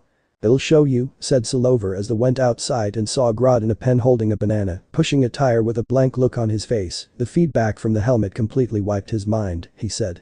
"So any chance he'll ever get his brain back?" asked Naruto as he looked in Grodd's eyes. He thought he saw something for a sec. "No, I don't think so, he'll receive the best care," said Silver. "Not bad, huh? I outsmarted a super genius," said the Flash with a smirk, getting a shake of Green Lantern head as the team walked away. As they walked away, they never noticed Grodd stop pushing the tire and crush the banana in his hand and glare at them. The crowd gather around the outside of a store in Gotham, seeing Naruto and his sister in said store with Diana looking at jewelry. "Okay, have to ask, why are we in a jewelry store?" thought Kurama, getting a shrug from Naruto. "Because she want to go, why I don't know. I am definitely going to have make sure she does do anything wrong," thought Naruto. Diana and Naruto was walking looking. She accidentally hit a mannequin, causing Naruto to grab the arm before it fell, and he had to fix it. He sacked Diana talking to a woman selling lipstick. "That's so defiantly your color, don't you think, miss?" said the seller before realizing who it is. "Why would anyone cover their natural beauty?" asked Diana to Naruto, who was beside her. "Easy for you to say, Miss Cheekbones. Now what about autumn summer?" said the customer. Because women think it make them more beauty for some men. Me personal, I have never like a girl who has too much makeup," said Naruto. "I can say that true. How many times did you have a girl and you plot to take the throne of Themyscira?" asked Diana. "Too many to count, sis," said Naruto, getting a smirk from Diana as they remember some of his attempts. As they are walking, they walk by the perfume counter. The seller sprays some on her. Diana grabbed the woman before Naruto grabbed her wrist and said, "Whoa sis, she just sampling the product to see if you buy it, okay?" Getting a nod out Diana before the seller help explain. "It's the least scent, you wear this and y'all have to beat men off with a stick," said the seller as Diana let go of her wrist and walk out. "Trust me, I don't need a stick," said Diana, getting grown out of Naruto as he facepped him. Sorry she not used to the culture yet like me, if I come back with my girlfriend or after she in the culture more, I'll buy some for them okay, said Naruto, using the charm he used on a lot of women to get them to go with his plan, that got a blush and a nod out of the woman. He caught up with his sister as she looked at a man in a truck who won't let a woman back up. Men, said Diana getting a nod from Naruto as she lifted up the truck and let the woman out. Diana then walked up to the truck and knocked on the window as the drive tenderly rolled down the window. Next time mind your manners, said Diana as the man looked to Naruto for help only to see Naruto giving him a glare. Wonder Woman, Virgil, said Batman as he came out from an alley drawing the attend of the brother and sister. They went into the alley and up to the rooftops. Batman then explained the robbery that took place earlier and that one may be from Themyscira. An Amazon. That's ridiculous, said Wonder Woman while giving Batman a look and crossing her arms. I don't think so, I took this from her, it's an Amazon design right? Asked Batman as he threw a necklace at Wonder Woman looking at it. It could be a fake, said Wonder Woman as she handed it to Virgil who looked at it with wide eyes, not noticed by his sister, but caused notice by Batman. Why yeah definitely a fake, after all no one that an Amazon steals, will except for me in my early days, said Virgil handing the necklace to Batman who looked at him with narrowed eyes. Yes like Virgil said Amazon don't steal it against our code and key never leave the island, said Wonder Woman as she started to walk away. Okay I'll catch up with you guys later, I need to check something, said Virgil disappearing in a yellow flash. Virgil arrived back at the tower that was his prison checking something he forgot before moving in with his sister. Come on where is it, thought Naruto. Hey Naruto you looking for that scroll that hold the necklace you designed for girls you trust the most with your old evil plans, thought Kushina. Yes do you know where it at? Thought Naruto. Under the bed, thought Kushina. Thank you, thought Naruto. He then looked under the bed and found the scroll and saw that the 5 he gave are still gone, but he looked at specific design. He found which one it was. Oh crap, thought Naruto getting Yamato ready, then disappeared in a yellow flash. Naruto heard Superman say that the Injustice gang at the gem depository. He teleported to about 20 feet from his sister, seeing her stop a woman he knew all too well. Diana asked the Amazon in shock. Aresia? Asked Diana as Aresia threw Wonder Woman into a wall. I'd love to stay and chat, but you might want to help your friend, said Aresia, as Wonder Woman looked at the gem depository and saw Superman fall to the ground. Wonder Woman fled to him as quick as she could. Aresia seeing an open ran for it only to be stopped by a voice. Aresia, said Virgil as Aresia stopped in shock, turning to see him standing there looking at her. Virgil how you were locked up, said Aresia getting a nod from Virgil with his hand still on Yamato. I was free, but what are you doing here? Asked Virgil getting close to her trying to cut off any escape. I came to find you and help you, said Aresia. Do you think that I still want that? It was just a young kid trying to get his mother to notice him. She noticed me now. I don't want you to get in trouble for me. Just come with me and you explain it to my friends, said Virgil holding his hand out as Aresia looked at the ground. Aresia lifted her hand up, looked like she was going to take it till she hit him in the face, knocking him to a wall.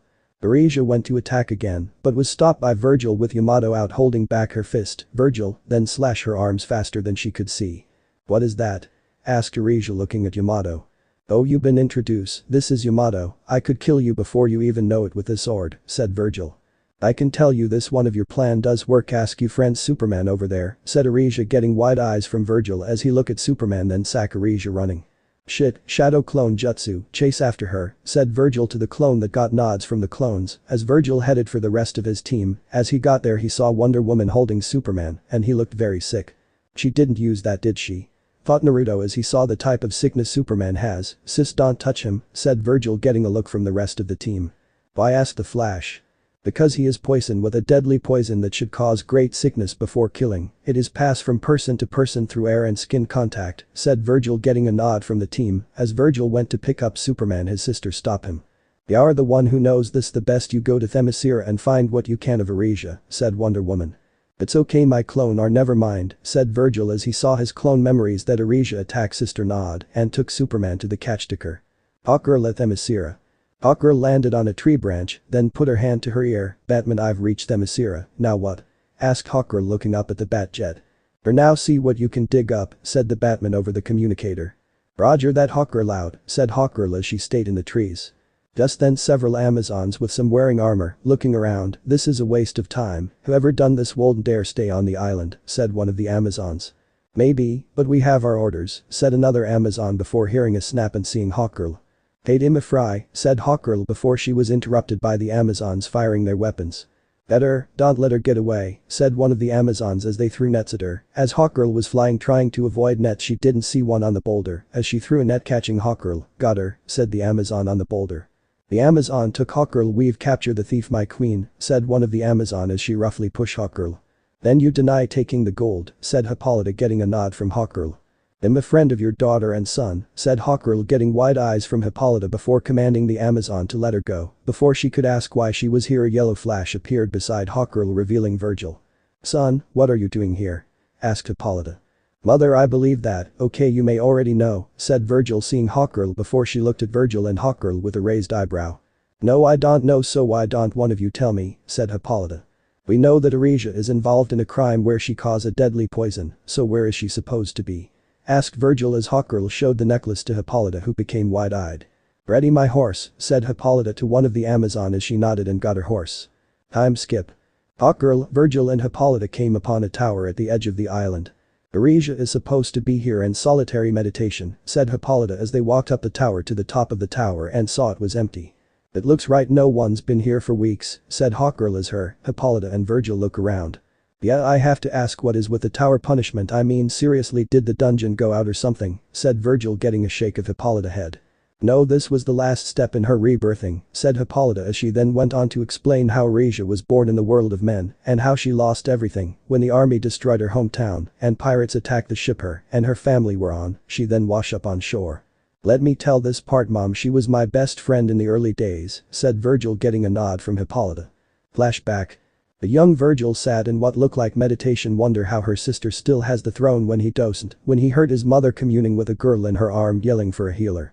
"Quick, I need someone to check this girl over," said Hippolyta as the healer nodded. She left. Virgil came behind his mother to see the girl being taken to the healer. His mother went the other way, no doubt to get his sister.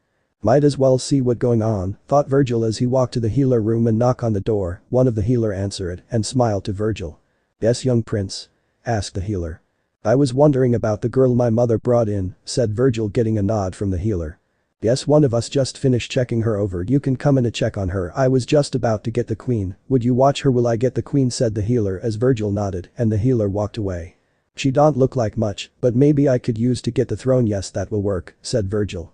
While Virgil was thinking this, the girl woke up and immediately saw Virgil and back away, scared, not trusting Virgil because he is a guy. "Hello there, no need to be afraid, I'm not here to harm you," said Virgil, trying to get her to trust him. "Where am I?" asked Aresia, looking around. "You're in my home, but trust me, some people may not like you talking to me," said Virgil. "Why?" asked Aresia, curious as to why this nice boy would be not trusted. "Because some of those people believe me evil, but you don't, do you?" asking Virgil, doing his best innocent boy act while in his head an evil plot was forming. "No, you're too nice for that," said Aresia while she smiled at Virgil, getting a smile from Virgil. "Thanks, what, to be friends?" asked Virgil, getting a nod from Aresia and also a hug. Well, they hugged. Aresis never saw Virgil evil smile. Flashback end. "I manipulated her to my weapon hoping to get more powerful. I know she cared for me more than I probably did for her. She probably still does," said Virgil, getting a look from his mother. As Hawkgirl looked around and saw maps, Hippolyta saw them. "These things are forbidden on Themyscira. We thought they would corrupt us," said Hippolyta. "Because I made sure to show her this," said Virgil, holding up a book called History of Germ Warfare. Meanwhile, with Aresia. On a building, Aresia stood with Tsukuri and Sapphire watching everything. "So the virus only affects men?" asked Tuskegee, getting a nod from Aresia. "Yes, that's right. It why you three didn't collapse when I threw the grenade," said Aresia. "Why, what do you have to gain?" asked Sapphire as she looked confused. "Why? Look around you. This world has been corrupted by men. I intend to get rid of that," said Aresia, but was thinking something else. "This is only a test. You fools will be next once my king come to aid me," she thought, while the two women looked at her with wide eyes. Down below, Batman hands a sick boy to Hawkgirl while trying to make sure that the virus does touch his skin. "Luckily I found this one," said Batman. "But right, it is a rogue Amazon that," said Wonder Woman before Batman raised a hand to stop her. "I know," said Batman. "I can't believe someone from my island would," said Diana before she could finish that sentence. A bus started to head for Brace to stop it, but Virgil came in a yellow flash and cut the bus in half and also making sure no one got hurt. "Well, that works," said Virgil as Diana hit him on the head. "Why you do that?" said Wonder Woman. "Okay, first off, ow, second off, I did it to save you. If you don't like it next time I'll let a bus hit you," said Virgil. Diana was about to argue, but stopped when they both heard a groan. They turned around to see Batman falling down with the virus on him. "Watchtower." "How is he, John?" asked Diana. "Well, Superman, Batman and the Flash all had their shirt off hooked up to machine while the virus had them, but Batman and Flash masks still on. Like the others, it seems to be an allergen and not a virus. I just can't isolate it," said John as he walked to his desk and looked through the microscope. Virgil started to walk towards the hangar, the other turned their head towards him. "Brother, where are you going?" asked Wonder Woman as Virgil stopped where he was heading and turned his head to look at her over his shoulder. "To stop her, she going somewhere to spread this around the world trying to kill all men." She changed it from my original formal. "I going to find her, you can come with if you want," said Virgil as he counted to walk. Hawkgirl and Wonder Woman look at each other before following after him. As they got into the javelin, Diana asked her brother, "Virgil, why do you think that she would take it this far? I know as a child Aresia had a bit of bitterness in her, she was never one of us," getting a nod from Virgil. "Yes, I know, because I help use your bitterness to change it into rage to try and help me take over Themyscira. I never was able to. His mother found out my plan before I could execute it. She was going to be my queen, and our plan was to wipe out all other man. For me, that would give me a great undead army with my father's gift, and for her to get revenge against the world that took her mother away," said Virgil. United States Air Force Base. Aresia dropped down and knocked down a female guard before walking inside the hangar to the electric lock. "Hey, wait," said two female guards, but Sapphire dropped down and took them out. "The prefect," said Aresia, seeing the jet inside the hangar. "For what? More betrayal?" asked Hippolyta with a gold staff in her hand. "My queen, surely you of all people would appreciate what I am doing," said Aresia as she bowed. "No, I don't. You are defiling Amazon laws," said Hippolyta as she shook her head. Aresia then sighed before crossing her arms. "I guess I shouldn't expect anything less from the woman who locked me love away," said Aresia, getting a weird look from Hippolyta. "What?" said Hippolyta before someone wrapped their arms around her neck. "And I've come too far to back down now," said Aresia. "But Virgil, Wonder Woman and Hawkgirl." Virgil looked down at the city in chaos from the allergen that he helped made he keep looking while Hawkgirl and Wonder Woman. "It's someone coming, not sure who," thought Kurama. "I see her, Kurama, but let's keep our distance from her. She may be lie to my sister and Hawkgirl, plus I think we can get Aresia by surprise," though Virgil as he saw Sapphire talk to Wonder Woman and Hawkgirl bring them to Aresia. Virgil followed behind them with Flying Thunder God. He came in time to see his mother being taken on board the jet as the others had the antidote. "They got the antidote, but I am not done with her," thought Naruto. "Be careful, Naruto," thought Kushin. "Remember that she is in the past, not the same person you knew, or that you are the same," thought Minato. Virgil nodded as he threw a kunai in the jet before flashing into the jet as it took off. Tsukuri took Hippolyta to a holding cell and locked her cuffed to the railing, not seeing Virgil in the shadows. "You will stay here," said Tsukuri as she walked to the door and shut it, heading to the cockpit to help Aresia after she left Hippolyta start to try and break the cuffs with her strengths. "You know, for claiming she is a ninja she doesn't check the shadows very much," said Virgil as he stepped out to help his mother out. "Virgil, when did you get here?" asked Hippolyta as Virgil cut her cuffs with Yamato. "Well, first helping you out, second correcting an old wrong," said Virgil, getting a look from his mother before the jet shook a little. "Looks like Sis is here to stop them for taking you." "Let us help your sister then, shall we?" said Hippolyta as Virgil nods. Hippolyta then took out the door. As they walked to where Aresia was, they saw Aresia and Tsukuri fighting Wonder Woman. "Shadow Precision Jutsu, that should stop you," said Virgil as the jutsu took hold of Tsukuri. "Virgil, what are you doing?" "I doing this like we plan," said Aresia as she saw the jutsu and Hippolyta. "There is something my mother needs to tell you and you need to hear it," said Virgil as his mother explained how the captain of the ship helped Aresia get to Themyscira, and being the only man to be buried on Themyscira, Virgil saw the hurt on Aresia's face. "Please do the right thing, Aresia, please," thought Virgil. "Why wasn't I told?" "Why, because it wasn't important. Still, one man does making up for the rest sin," said Aresia as she was about to press the button. "No water-style giant vortex jutsu," said Virgil, creating a giant vortex knocking everyone out of the jet except for Virgil and Aresia. "Virgil, did you stop me? I try all these for us," said Aresia as she start to cry from all that has happened and now her love betrayed her. "I have change, I was hoping you would too," said Virgil as he draw Yamato attacking Aresia, but she dodged out of the way causing him to hit the control. Aresia the start to punch and attack Virgil, he then tried to slash her with Yamato. "Please stop, Eris, I don't want to hurt you," said Virgil, only getting hit in the gut. "You hurt me, I hurt you," said Aresia as she tried to hit him. Virgil then went through hand sign, fire style. Fireball jutsu, Virgil sent the fireball towards Aresia, she barely dodged it nicked her arm, she went to charge Virgil again, only for him to beat her there, stabbing her through the stared wide eyes. "No please Aresia," said Virgil, holding Aresia, taking Yamato out of her. "There is the man I fell in love with, it okay, Virgil, this is the way I thought it'd die in your arms my love," said Aresia as she kissed him and died.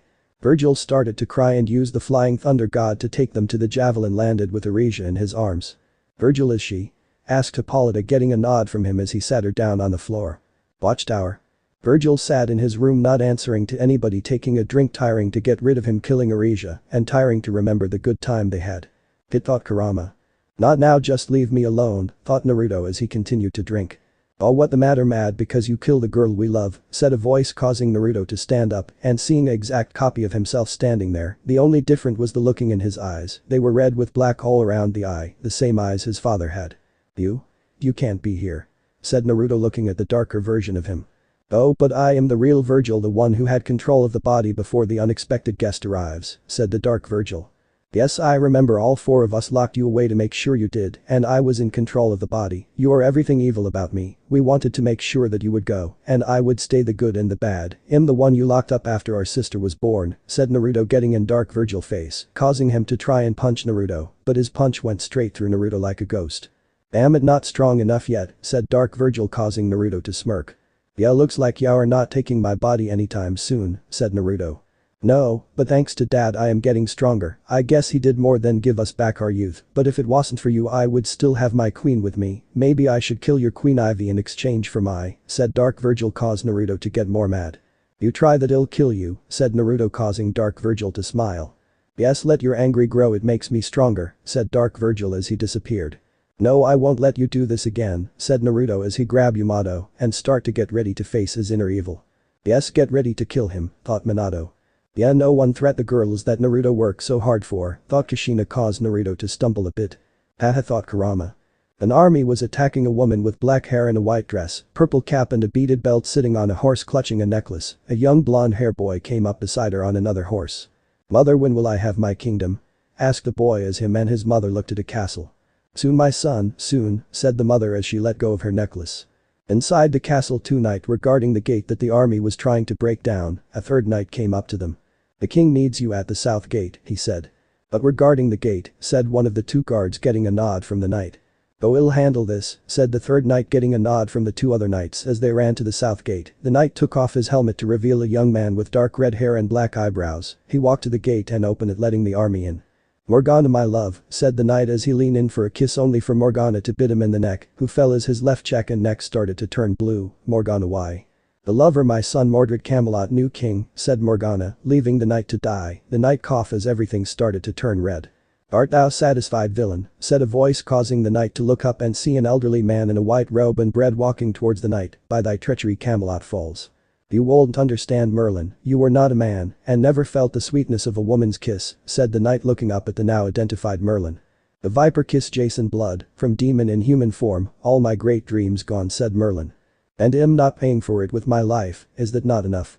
Asked Jason as Merlin shook his head. Nay, such a swift mercy is not for the likes of thou art cruise Jason blood until the day your monster deed is anten for, to mark thy entral shame, I bind the soul with one of the pit, said Merlin, as he conjured black smoke that surround Jason, causing him to scream. Look now, see the face spawned by thy lust, see the demon inside, said Merlin as Jason form began to change. Gotham modern day. Naruto was sitting in an integration room in Arkham with Poison Ivy talking. Think of it this way, oh soon they will let you out and I don't have to come as Virgil every time, said Naruto getting a sigh from Ivy. I know it, just the world out there has shunned me. Just because you say I have changed doesn't mean they'll believe it, said Ivy looking down at the table, causing Naruto to grab her chin and look at him. And you think I care what they say out there about you? As long as I have you again I will deck anyone how look at you wrong. That goes double for each of my teammates, said Naruto getting a smile out of Ivy. Okay, suppose everything is alright when I get out, what will I do? Where will we live? Asked Ivy getting Naruto to nervously scratch his head. Don't worry, I have it all figured out, said Naruto getting a look from Ivy. You don't have any idea what to do on that part, do you, kid? Thought Kurama. I sure Naruto thought of something, right? Thought Minato. Not quite, thought Naruto getting a laugh from Kurama and caused Minato and Kushina to sigh. Just do this, get her flower, take her somewhere exotic and somewhere no one will bother you too, then you make a bunch of grandbabies for Hippolyta Databane, said Kushina getting Naruto to chalk on thin air while Ivy looked concerned, but before she could ask Naruto commentator goes off. Yeah, Virgil here, said Naruto. Virgil, you're the close in Gotham, I need your help with something, can you meet me at this corridor, said the Batman getting Naruto to look at Ivy and sigh. Yeah, meet you there, said Naruto as he was about to say something to Ivy, she just held up her hand. It okay Naruto, just go, don't want the city destroy before I'm free, said Ivy. Virgil and Batman meet up at a bookshop as paramedic took an elderly man away. Going inside, Naruto felt a dark presence was here or still is. You guy feel that it isn't our little friend, is it? Thought Naruto. No kitty locked up, thought Kurama. Yeah, you have to be a Sannin to break that seal we have on him now, thought Minato. As Naruto was in thought, Batman was able to find a book with a page torn. The Philosopher's Stone. Sked Batman looking at Virgil, getting a shrug of shoulder from him. It's a gem from the hills of Camelot and the true source of power for Excalibur, said a man stepping out of the shadows with short red hair, a white streak running through it. Hello Jason, I assume you are not here to browse, said the Batman while Virgil was on guard, sensing demon energy coming from Jason. The old man whose energy was messed up? Asked Virgil. The only 32, said Jason, getting wide eyes from both of the heroes. What, no one can have the power they have to be, said Virgil as he stopped thinking over Sannin level. Well, she is, her name is Morgana Le Fay from King Arthur time, said Jason. He went on to explain, but Virgil didn't hear him. This is not good guy, if she find a need for him, she could release him, thought Virgil. Yeah, going to have to be careful around her, Naruto, thought Minato. Guys, if she somehow does manage to get him free and take control of my body for a while, take away any knowledge of the flying thunder god and Charka chains, thought Virgil. Agree, to be very bad if he had that knowledge, thought Kushina. Virgil came back to hear the rest of the conversation. Why does she want the stone? Asked Batman. To resurrect Camelot for her son, said Jason. England. An old security guard was making his round in a museum when he heard a voice behind him. Then guard, said the voice. Turning around, the guard saw a young boy using a sword to destroy a suit of armor. Young man, what are you doing? Asked the guard. What all boys do, said a female voice behind him. Turning around, he saw a woman in a purple dress with a golden breastplate having a gem in the middle, a mask on her face. Well, he just destroy a priceless suit of armor, said the guard. Please, everything has a price, said the woman as she reached her hand up showing a wrinkled arm. She touched the guard's face, causing him to scream in age. She let go, feeling her smooth arm she had. Mordred, said Morgana as her son followed her to another room. There they saw a stone chest. At long last, Merlin's ark will have the stone in Camelot, said Morgana as she opened the chest. Empty. Now where could it be? Asked Morgana. Her son looked in the chest. Maybe he didn't move it, but the archaeologist that found it did, said Mordred as Morgana looked at him. Of course, but where? Said Morgana till the grams on her breastplate started to glow. Jason, blood doesn't he ever give up, said Morgana. She looked at Mordred. Let's leave him a gift. Later, Virgil, Batman, and Jason walked into the room and up to the chest. Jason put his hand in the empty chest and it started to glow yellow. She was here, but she doesn't have the stone, said Jason, getting a look from Batman and Virgil. How can you be sure? Asked Batman as the doors slammed shut. Ask a stupid question, said Virgil. Then weapons started to glow yellow, attacking the three of them. Jason, the doors, said Batman as Virgil took out Yamato and started to defend against the weapons, destroying a couple. Jason was trying to free the doors. He said a spell, then the suit of armor stating attacking. Virgil got surrounded by three, causing him to go on defense. Gone the form of man, bring out the demon, Etrigan, said Jason as he turned into a yellow-skinned, red-clothed demon, Etrigan, then threw fire at the armor, tuning each of them to ash. Okay, who knew Jason had a demon? Kurama, thought Virgil. Hey, I wasn't looking okay, don't blame me. Beside Etrigan is a powerful being, thought Kurama. We're going need backup, said Batman as they all walked outside to call the rest of the team. You seem to have something in you, said Etrigan, getting a look from Virgil. Yeah, I wasn't always good. The gods punished me by putting a demon in me. It did but turn me good instead of more evil, so I guess so, said Virgil, getting a look from Etrigan. I am not talking about the demon, I meant the evil I can feel, said Etrigan. I know about it, I locked him up so it should be fine, said Virgil, getting a head shake from Etrigan. No, it won't matter, just make sure Morgana doesn't feel that evil, she will try to realize it, said Etrigan, getting a look from Virgil, making a note of that. Wonder Woman, Flash and John showed up in the Javelin as the other explained everything that happened so far. So you've been after Le Fay for centuries? Asked Wonder Woman, getting a nod from Etrigan. Yes, an endless game of cat and mouse, I won't rest until her soul rots in the pits, said Etrigan. And I thought Batman was creep, whisper Flash to John. Etrigan heard him and growled at him. How has she eluded you for so long? Said Batman. She has a gem that lets her know when I'm near, said Etrigan. But that stench, it won't be hard, said the Flash until Etrigan grabbed him. What was that? Said Etrigan, holding the Flash in the air. Nothing, said Flash as Etrigan let him go. Nice going, Flash, said Virgil while laughing at him. Let me try, said John before his eyes started to glow. After a moment, he screamed and collapsed. John, said everyone as they all ran to him to try and help. The team picked him up and took him to the Javelin. Virgil tried to touch John, but he feels the effect of something, it feel like a genjutsu, thought Virgil. The powerful that for sure, thought Minato. Yeah, it like performed by a Jinjutsu master, thought Kushina as Virgil saw Etrigan try something, then John sat up. Hey, thought we lost you buddy, said Flash putting his hand on John's shoulder. So it was an illusion? Asked John. What were you able to get from her? Asked Batman. She doesn't have the stone, said John. Wonder Woman sighed in re-feed. Thanks Hera, said Wonder Woman after she said that. John continued. Before she ejected me from her mind, I heard 2 words, archaeologist and castle, said John. Batman nodded at this and sat in the front of the javelin. Etrigan moved to sat beside him. Keep an eye on the Martin, said Etrigan to Batman, who raised an eyebrow. Leave it to us, said Batman, getting a head shake from Etrigan. That's been tainted, that what she does, she shows you your greatest desire and use it against you, said Etrigan, getting a look from Batman. Speaking from experience, said Batman. Etrigan just stayed quiet. Batman then looked at the javelin console. I've found out that there's 2 archaeologists that's still alive, Henry Moss and Henry Hickman. The magazine publisher? Asked Flash as Diana looked at him. You read magazine? Asked Wonder Woman as Flash rubs his head. I only read the article, said the Flash, getting a snort from Virgil. Sure you do, and I only read Playboy for the interesting damn ads, said Virgil before releasing what he said, and the glare that was coming from his sister. Probably should have said that, damn it. Hickman Manor. Virgil, Flash and Wonder Woman were standing outside Hickman Manor. They saw people dressed in costume. Must be Halloween party, said Flash as he led the group to the guard. The guard looked at them and said, you on the list? Getting a head shake from Wonder Woman. We're on Justice League business, said Wonder Woman as the guard scoffed. Sure lady, so are they, said the guard pointing at some cruel done costume. Virgil face palmed as Flash and Wonder Woman look at them. Right, said Flash. The guard then put a hand on Wonder Woman. Wonder Woman just grabbed his arm and threw him in the woods. Great, now at my kind of party, said Virgil, putting Yamato around his waist and putting his fist. You ready for a fight? As more guards showed up.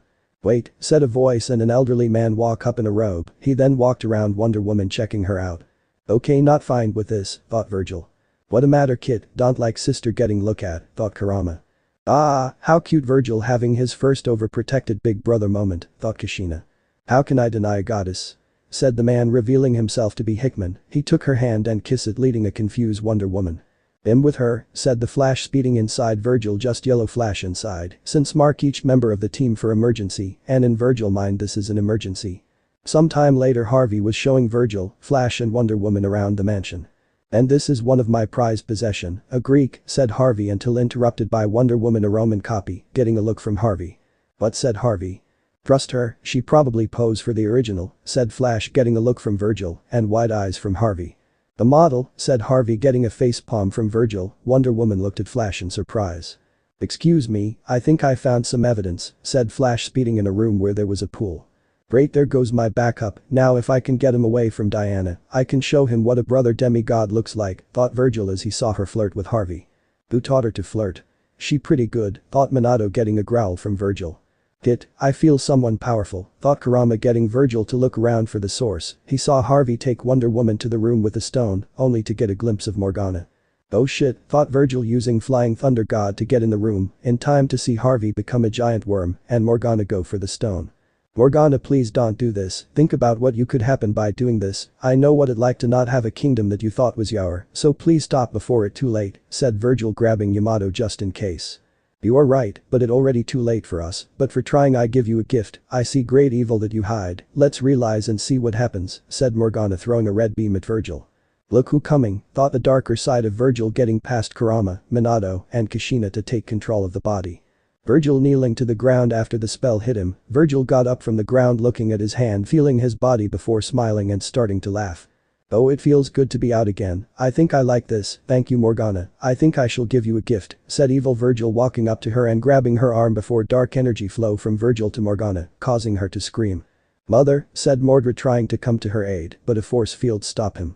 They be glad, I am more gift-giving than my father, said Virgil as he let go of Morgana and took of her mask, reveal a young woman. Morgana lifted her hand up to touch her face. How? Asked Morgana, getting a smile from Virgil. Simple, I dejed you and in a sense made you immortal. Now if you excuse me, I have 9 real Charka signal to find, said Virgil as he tried to use the Flying Thunder God, but it didn't work, getting more furious by the second. But the Mater technique not working, thought Minato. Oh, are you guys always in my way, thought evil Virgil, trying to figure out ways that would work. He didn't see the flash coming or hitting him in the face. Okay, ow, that hurt, said evil Virgil, reaching for Yamato only for it to shock him, causing him to drop it. Yeah, knew you weren't Virgil, said the Flash, getting ready to fight the inner evil that Morgana was talking about. You're right for once, fast man, I am not Virgil, my other has ruined that name, I think a new name is in order. You can call me Ansem, the god of darkness, said the newly named Ansem. Yeah, and I thought your father had an ego, so where is Virgil? Asked Flash, getting a smile from Ansem. Where I used to be, why don't you head out my queen once they're dead, I shall take this world, and you son can be the king of Camelot, said Ansem as Morgana nodded. While in his head Virgil kept trying to break through the shield that Ansem was in. Come on guys, we got to get me out, said Virgil trying to break the seal. We're try kit, said Kurama as he and Kushina tried to break the seal, while Minato was making sure Ansem didn't do any major damage. Let us see how fast you really are, said Ansem going through hand sign. Fire style grand fireball jutsu, said Ansem summoning a giant fireball at the Flash who could move, otherwise it would hit the people. Etrigan showed up as Morgana and Mordred left with a stone. I told you, let's see how strong you really are, said Etrigan getting a smile from Ansem using multiply jutsu to attack. Water style water dragon jutsu, said Ansem summoning a dragon made of water at Etrigan, hitting the demon head on. Etrigan got up and tackled Ansem, they attack each other. Etrigan tried to break the spell and bring the good outside of Virgil. Ansem, seeing what he was trying to do, hit Etrigan at pressure points, making his arm give out. Look like your trick didn't work, demon, said Ansem as he got ready to use the Chidori on Etrigan. Ansem was about to struck Etrigan when his arm suddenly stopped. No, you can't have got through that easy. Yeah, well, guess what I did, thought Virgil as Ansem tried to get back control. You may be a demigod, but Virgil has a demon on his, thought Kurama as Virgil took control and got off Etrigan. Sorry about that, said Virgil offering his hand, only for Etrigan not to accept it. I told you she was trick, said Etrigan getting a sigh from Virgil as he knows. Yeah, and Morgana got the stone, said Virgil. Not quit, said Flash showing he got a hold of it while Etrigan fought Ansem. Watchtower. The league put the stone up. There, I like to see her get through that, said Flash. Careful what you wish for, said Etrigan. Rend you a ray of sunshine, said the Flash. While Flash was talking to Etrigan, Diana went up to her brother after hearing that there is still evil in him. Hey, you okay? Asked Diana, getting a head shake from Naruto. No, I let him out, he almost killed a lot of people. If that happened, I could live with myself, said Naruto. Get a look from Diana. The fact that you stop him says something, if you hadn't I would have to fight him again, said Diana, getting a smile out of Naruto. Thanks sis, said Naruto. Stop with that crap, y'all are going to make me sick, thought Ansem in Naruto heads. I can say one thing though, it is go to have a demon on our side than against us, said Virgil after he said that the lights flicker. We're not alone, said Etrigan as the light came on and a horde of demon were there. Well, looks like it party time, said Virgil summoning Yamato and attacking demons, slashing them left and right, wind-style drilling air bullets. Virgil then used the air bullets, hit some of the demons to give Wonder Woman a better chance against them. Flash, create a maelstrom, said Etrigan taking down some of the demons. What? Asked Flash. The whirlwind, said Etrigan as he and Virgil had the most effect on the demon. Flash then ran around the demon as fast as he could. Etrigan then spoke a spell that caused the demon to break into shards. Virgil used Yamato to break the shards that came towards him, that took care of them. Everyone okay? Asked Batman. Yes, but where John? Asked Wonder Woman, getting the other to look around. That's gone, so the stone, said Etrigan as the Flash checked the vault to indeed find it empty. It can't be, said Wonder Woman. Oh really, your highness, I've tracked her for years, yet no one listened to my warning, said Etrigan turning to Wonder Woman, then got slapped. Now remind me to never make your sister mad, thought Kurama, getting a nod of Virgil. Suddenly, the Flash came speeding in, one of the javelin gone. Etrigan opened a portal showing John walking towards Morgana at a castle. The League jumped through to stop John. The team got close to Morgana, she sent different spells at the League, she turned Etrigan back into Jason. Looks like I get a second chance, thought Ansem, trying to take control again. Virgil is fighting him, seen John walk up to Morgana and crushing the stone. You fool, you could have had anything, said Morgana. John just looked at her. The price was to step, said John. Mordred look up at Morgana. Have we lost mother? The battle, not the war, said Morgana as they disappeared in a flash of light. The castle turned back into London, everyone went back outside having the spell stop. My friends, I'm sorry, I was trying to get my family back and it almost cost me my current family, said John looking at the sky. I would like to resign from the League, said John turning around. Wait, the demon was wrong, John, if I only had the strength back then, I would be cursed for all entire, said Jason before walking into the fog. Poor man, I hope he finds peace, said John. Dang, why could he have crushed the stone later? It would give me more time, thought Ansem. Yeah, like I would let you, thought Virgil. I still can't believe you don't see it, thought Ansem. What do you mean? Thought Virgil. The 9 real chakra signal, thought Ansem. They are lying, thought Virgil. Yeah, don't believe me, then when you face them you will lose, thought Ansem, leaving Virgil to wonder if he tell the truth. Well, there is one person to find out. Naruto, out of his gear, walking around in civil clothes, a leather jacket, wife beater and black jeans, he walks towards a glowing neon sign that says Zatanna Zatara. You know, she going to kick your ass, right, thought Kurama, getting a shrug from Naruto. It isn't going to be that bad, thought Naruto. Yeah, think positively guys, thought Kushina. Someone pass me the vomit bag, I think I'm going to throw up, thought Ansem, getting a growl from Naruto.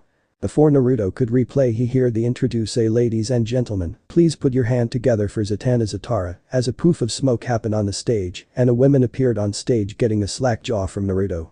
When she start wearing that, thought Naruto. Maybe a way to get over you, I don't know, thought Minato as Zatanna performed some tricks for the crowd.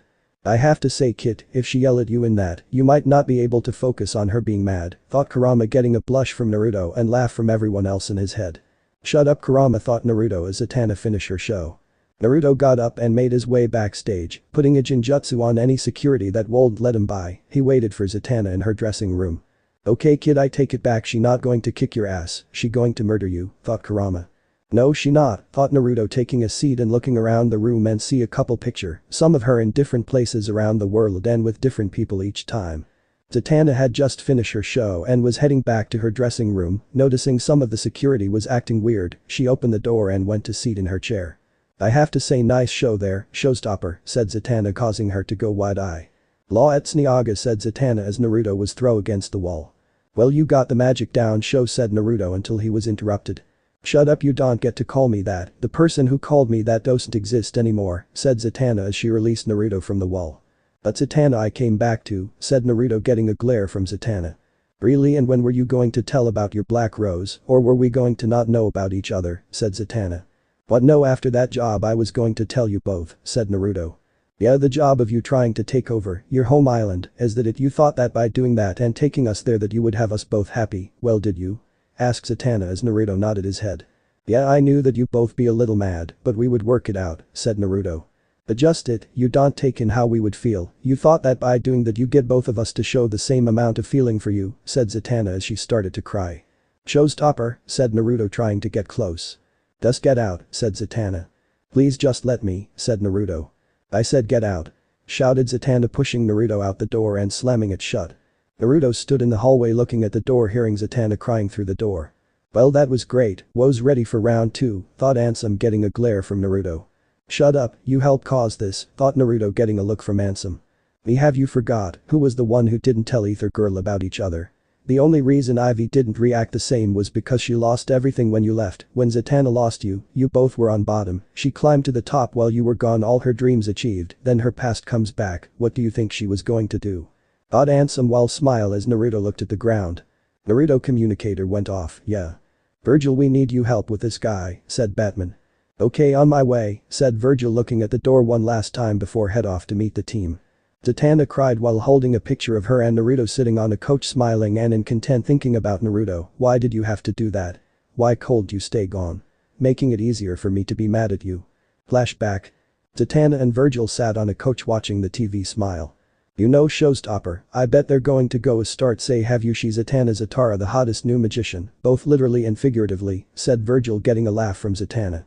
Yeah, then they'll say, have you seen her bodyguard, he probably kicked their ass, if you try and touch her, they go running the other direction, when they see you, said Zatanna. Virgil smiled then kissed her, she smiled into the kiss, I hope this never change, thought Zatanna. Flashback end. You did all of it for us, but I can't stand that you lied, thought Zatanna, holding the picture. With the league. Virgil showed up in time to see Hawkgirl get her wings covered in concrete. He saw this creature cold drill tell what it was, but he knew it needed to go down. Grabbing Yamato, Virgil charged the thing, slicing it arm off. Sorry, but you're going down even if I have to cut you piece by piece, said Virgil as the arm replaced itself with a steel on. Virgil swung Yamato at him, but was surprised when the metal arm stopped his sword and didn't get cut through. Virgil then charged lightning through the Yamato, trying to electrocute if not paralyze the thing, but it shrugged it off like it was nothing, then it hit Virgil with a steel arm. Virgil was replaced with a log. Earth-style headhunter jutsu, said Virgil as his hand shoot up out of the ground, grabbing it ankle and sinking it to where only its head was showing. Please let me go, said the thing, getting a shake off the head from Virgil. Standing in front of it, it suddenly turned into sand and caused where Virgil was sanding to become quicksand, sinking him down to the ground below, burying him in the ground before hearting it over. Batman threw one of his batarang at it, it exploded, Green Lantern and Batman saw as it reformed and blasted them. Green Lantern formed a barrier around the remaining team members. "Mason, stop this," said Green Lantern, putting down the barrier and put a contain around Rex, trying to stop him. Rex then just shifted into the ground, leaving the team behind. Virgil's hand broke through the ground, coming up with claw hands. Virgil came out with some of Kurama power going through him. "Okay, where is that son of a bitch? I going to cut him until there nothing left, then going buried him to the earth core, see if he survivors that," said Virgil, looking around for Rex. "But alright, well, get him," said Superman, putting his hand on Virgil, trying to calm him down. "I have had a bad day, so point me in the direction I can go to let some angry out," said Virgil as the team decided to split up. Superman, Hawkgirl, and Virgil to go looking for Rex, and Green Lantern, John, and Batman to go to Stag Industry. But Virgil team. Virgil, Hawkgirl and Superman see a monster going down the street, not Rex, but defiantly, not a friendly. "Okay, not what I wanted, but it will do," said Virgil, throwing a kunai down near the monster and flashing over beside, taking Yamato and slicing the monster in half before turning around, going through hand signs. "Fire style burning ash," said Virgil, burning the ground around the monster and the monster itself, leaving nothing but ash. "There, that should take care of you," said Virgil as the other got down there, but Virgil didn't see the monster from out of the ash and hit Virgil into a building. Superman and Hawkgirl try to hit it with their weapons and fist, they both got hit into different things on the street. "Fang over fang," said Virgil, coming out of the building, spinning, hit the monster about 4 times, doing some damage to the thing. Before the monster dodged Virgil, fifth try causing him to hit Superman, knocking them both into some cars. "Hit you alright?" thought Kurama as Hawkgirl was knocked down. The monster then start to climb the building to the top of it. Green Lantern and his team showed up with Rex. This got Hawkgirl and Virgil their weapons ready. "What he doing here?" said Hawkgirl as Virgil was prepared to slice Rex to a million piece.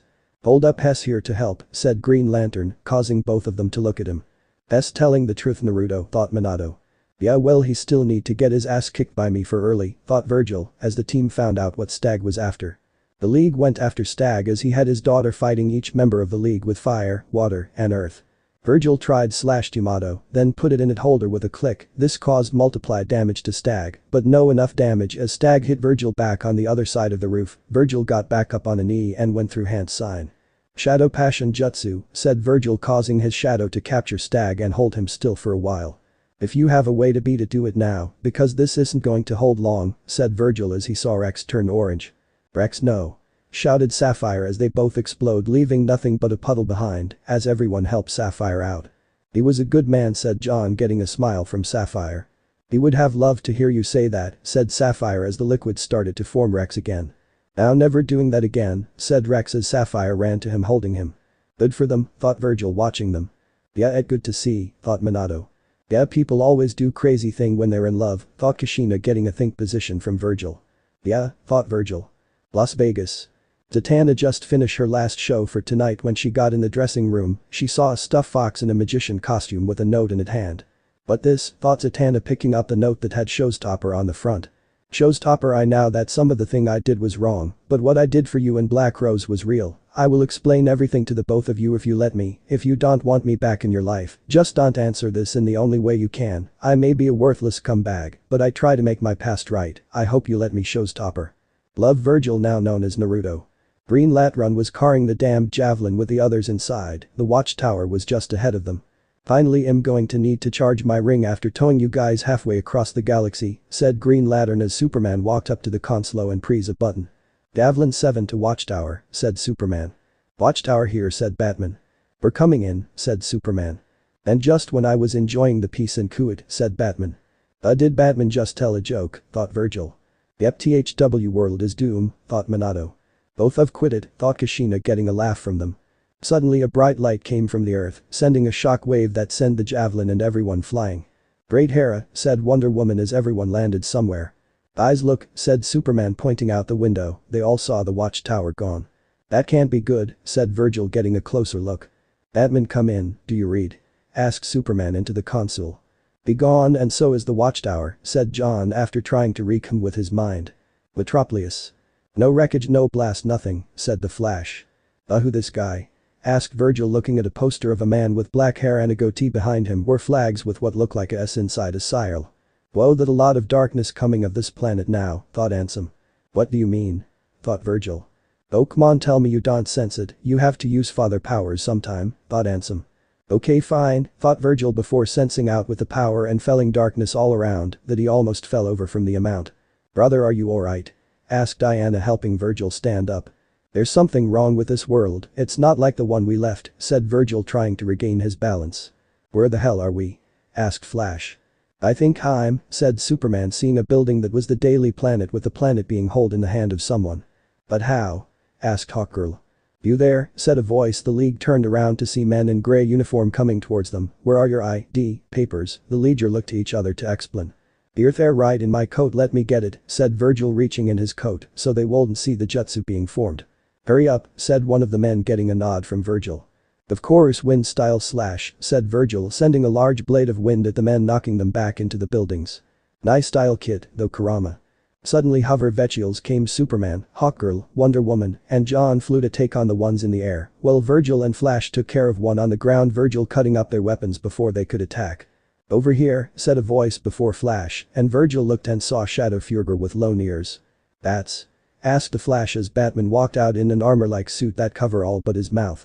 Hurry, said Batman. Virgil waved the rest of the team down before going through hand sign. Earth-style earth wall, said Virgil as a wall of earth blocked the way for the others to follow. Batman then lead them down a manhole that lead into a subway tunnel. THT had a train waiting for them.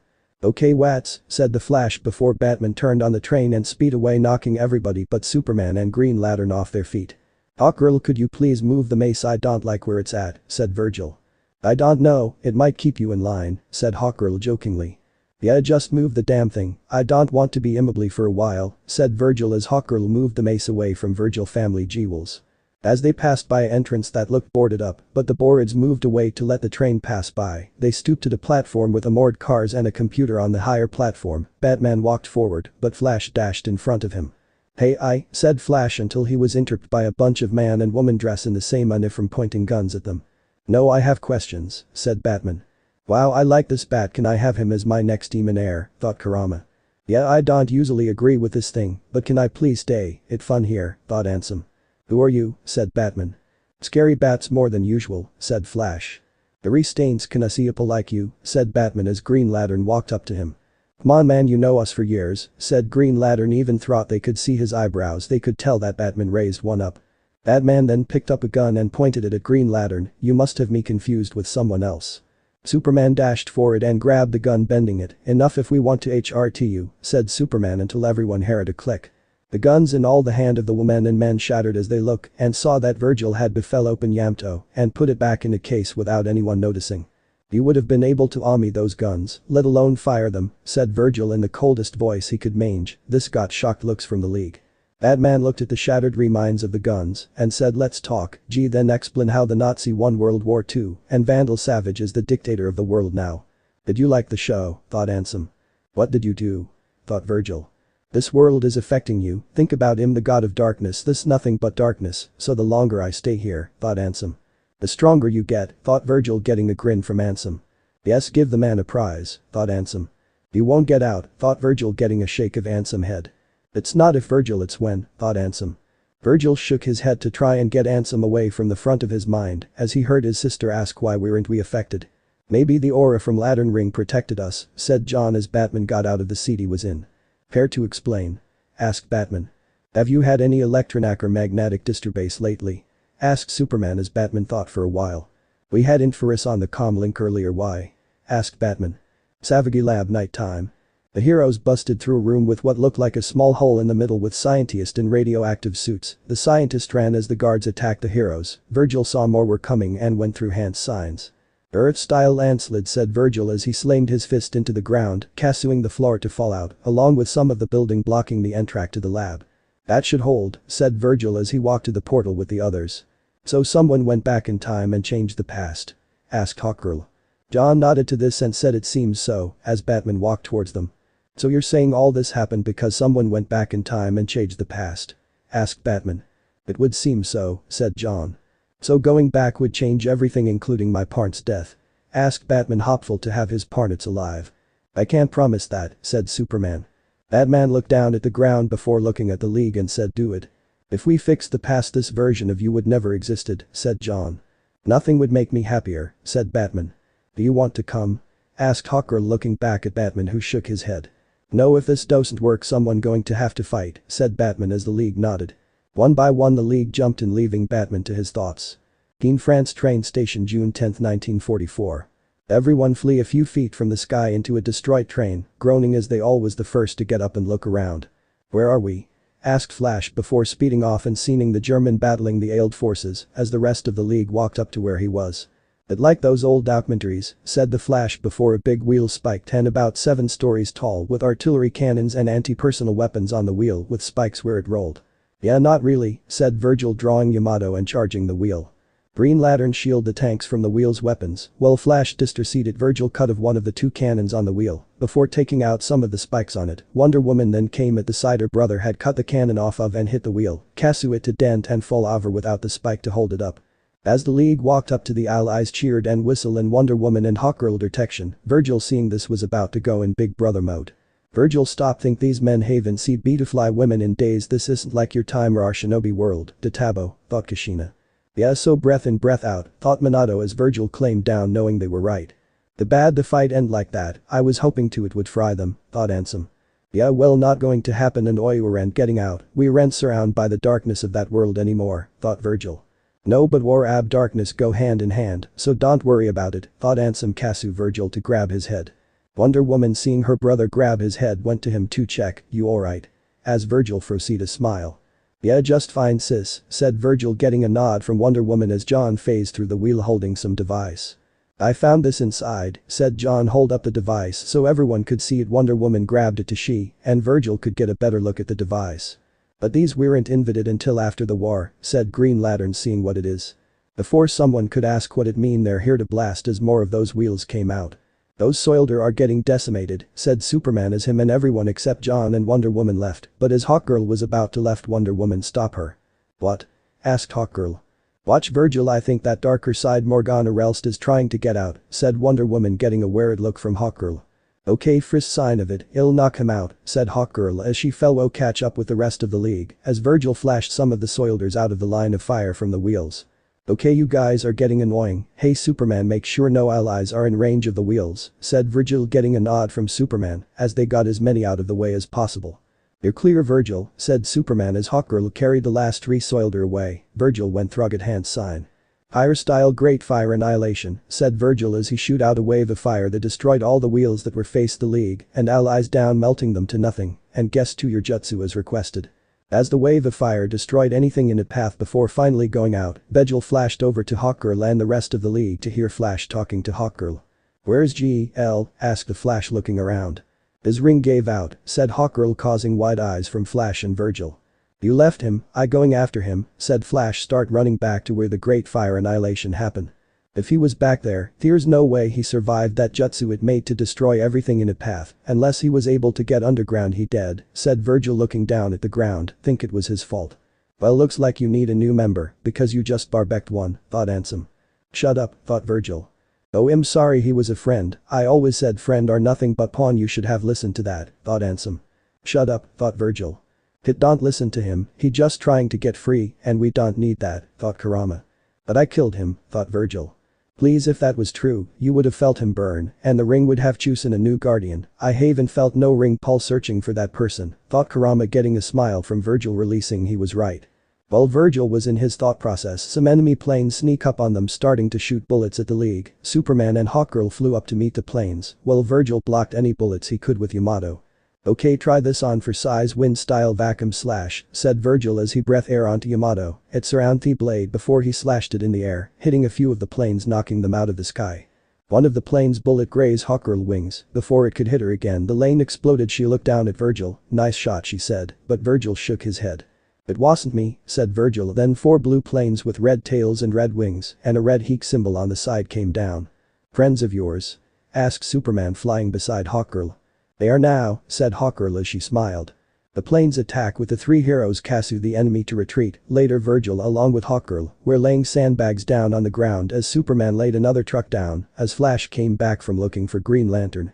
Virgil watched Hawkgirl lead the Flash away as he summoned some shadow clone to help out while he checked on some of the weapons, make sure they were not to damage on the attack. Virgil then heard engines as he saw the planes from early land. 4 men came out of each of the planes wearing blue pants, coats and the logo on one side of the jacket. "Thanks for helping us," said Hawkgirl as the men walked in front of her. "You don't have to thank us, we would have taken those plans down anyway," said the one of the man as Superman looked at the logo on their chest. "I don't recognize the insigname, what country are you from?" said Superman. "We Blackhawks are not from a country, Andre is from France, Hendrix is from Holland, Ola from Norway, and Im Blackhawk from Poland," said Blackhawk as he introduced him and his team to them. "All countries occupied by the Axis authorities," said Superman as the Blackhawks look around. "We Blackhawks bow to no authorities, until our countries are free again," said Blackhawk as Andre said something in French. "Are these guys for real?" asked Flash as Virgil slapped him on the back of the head for saying that. "We would gladly lay down our lives for our cause, but we can't win the war alone," said Blackhawk as the four leaguer look around. "We honor to fight with you," said Hawkgirl. Later on Blackhawk Island. Blackhawk dropped 3 photos of a factory on the table showing it to the league. "What are these buildings?" asked Flash as Balkik put down a map of the factory with 3 red dots in 3 different places. "We don't know, but it can't be good, they place 3 anti-aircraft guns in 3 places, you take them out and we'll be clear to bomb them," said Blackhawk getting nods all around. "Alright, hopefully this should be fun, make sure I get the most sacrifice one, it should be me or Super who goes for it," said Virgil looking at the map trying to see the main guns with the most security. "Okay, we should be able to work that out," said Blackhawk. Later at faculty. "Please don't drop me," said Virgil as Hawkgirl carried him to the facility. "Keep calming or I will," said Hawkgirl. 3 anti-personnel guns shooting at them, Virgil got one hand free and went 2 through the hand signs. "Fire style great fire destruction," said Virgil as he used a different variation of the great fire annihilation, where this forks on one of TH guns complete destroying it. After Virgil destroyed this gun, Hawkgirl sat him down and went after the other gun with Superman both destroying the guns. Flash then came in the building clearing out everyone in there, the Blackhawks then bombed the facility destroying it, the heroes then went in front of what was left of the facility. "Great WRK getting the workers out," said Superman to the Flash as Hawkgirl kicks him dirty around. "What were they working on?" asked Hawkgirl. "On that," said Flash pointing to the left showing a jet. "A jet, but that's to advance?" asked Hawkgirl. "It from the future," said a voice as John landed and explained that Vandal Savage sent a laptop to his past self, telling him what to do, as a Blackhawk landed. "I've got word the enemy's invading America," said Balkik getting wide eyes from the heroes. "Then we need to warn the good guys, which way is west?" asked Flash. "That way, why?" said Blackhawk before the Flash dashed off towards the west. The heroes watched the jet come through the clouds. The first jet started to descend, but the other jets keep on a straight path. "Now THW fun begins," thought Ansem as he felt Virgil control sliping. "Not yet," thought Virgil before look at Superman and saying, "Hey Supers, how you throwing arm?" "Pretty good, why?" asked Superman as he looked at Virgil and shook his head before grabbing Virgil and throwing him at the second plane while he went, and the rest went to the first jet going down. Virgil after landing in the second plane summoned Shadow Clone, and they started to attack the plane with Yamato, destroying anything that came into their path, destroy all the canteen in the plane, and king out any iron in the jet. "See, now this is having fun," thought Ansem as Virgil destroyed another part of the jet. "Yeah, but they're the party crasher," thought Virgil as he looked and saw several allied warships firing upon the jet, casting them to turn back, Virgil then flying Thunder God to the other, as he saw Hawkgirl save John from the falling jet. "That was good show, kid," thought Kurama as Virgil saw the jet GP down. Wonder Woman landed down on the ground beside her brother. Wonder Woman looked at her brother, see that Ansem was as strong as before. "Did I miss something?" asked Wonder Woman. "Yeah, a little," said Virgil as they revealed that the portal was closing on the way home. The League made it trot back to the present. As the team landed, they all looked around to see if everything was the way it's supposed to be. Virgil sat with his sister as they discussed some of his life during his so-called prison. She did want to meet Poison Ivy, hearing about her form Batman and from the history the League had on her. "Diana, I'm telling you, Black Rose is fine, she not going to kill anyone again," said Naruto. "I'm just concerned for my brother, I just got you back, I don't want to lose you again," said Diana as Naruto smiled and hugged her. "Hey, don't worry, I will make sure nothing happens to me," said Naruto. "Dutch gag me," thought Ansem. "Quiet you, no ruining the brother-sister moment," thought Kushina. "I can shut him up if you want, kid," thought Kurama. "No, it only works for a couple hours," thought Naruto with a smile. Suddenly the watchtower shook, the brother and sister looked at each other before heading toward Batman, who was at a computer. Superman, John and Hawkgirl came to the computer as well. "Sensor have been picking up a powerful energy surge, I've never seen anything like this," said Batman as Superman leaned in. "It's a boom tube," said Superman with narrowed eyes. A web-lighted tunnel came up behind them, a muscular man in black bluish trimmed armor with grey skin and red eyes. This man was Darkseid. He looked at the League, setting his eyes on Virgil and widened slightly before setting on Superman. Hello, we meet again, Kal-El, said Darkseid. Superman dashed over and punched Darkseid into a wall, shaking the tower. Stop them before they push us out of orbit, said Batman as John, Wonder Woman and Virgil grabbed Superman. Wait, Superman don't, said Wonder Woman as she held one of his arms. I see you haven't forgot me, said Darkseid. What do you want? Asked Superman as Darkseid sighed. Though it pains me to say it, I need your help. My last skirmish with New Genesis left my forces at less than full strength, said Darkseid as Superman stopped struggling. Not to be insulating, but aren't you supposed to some big bad shouldn't you be able to stop them, said Virgil, causing Darkseid to look at him.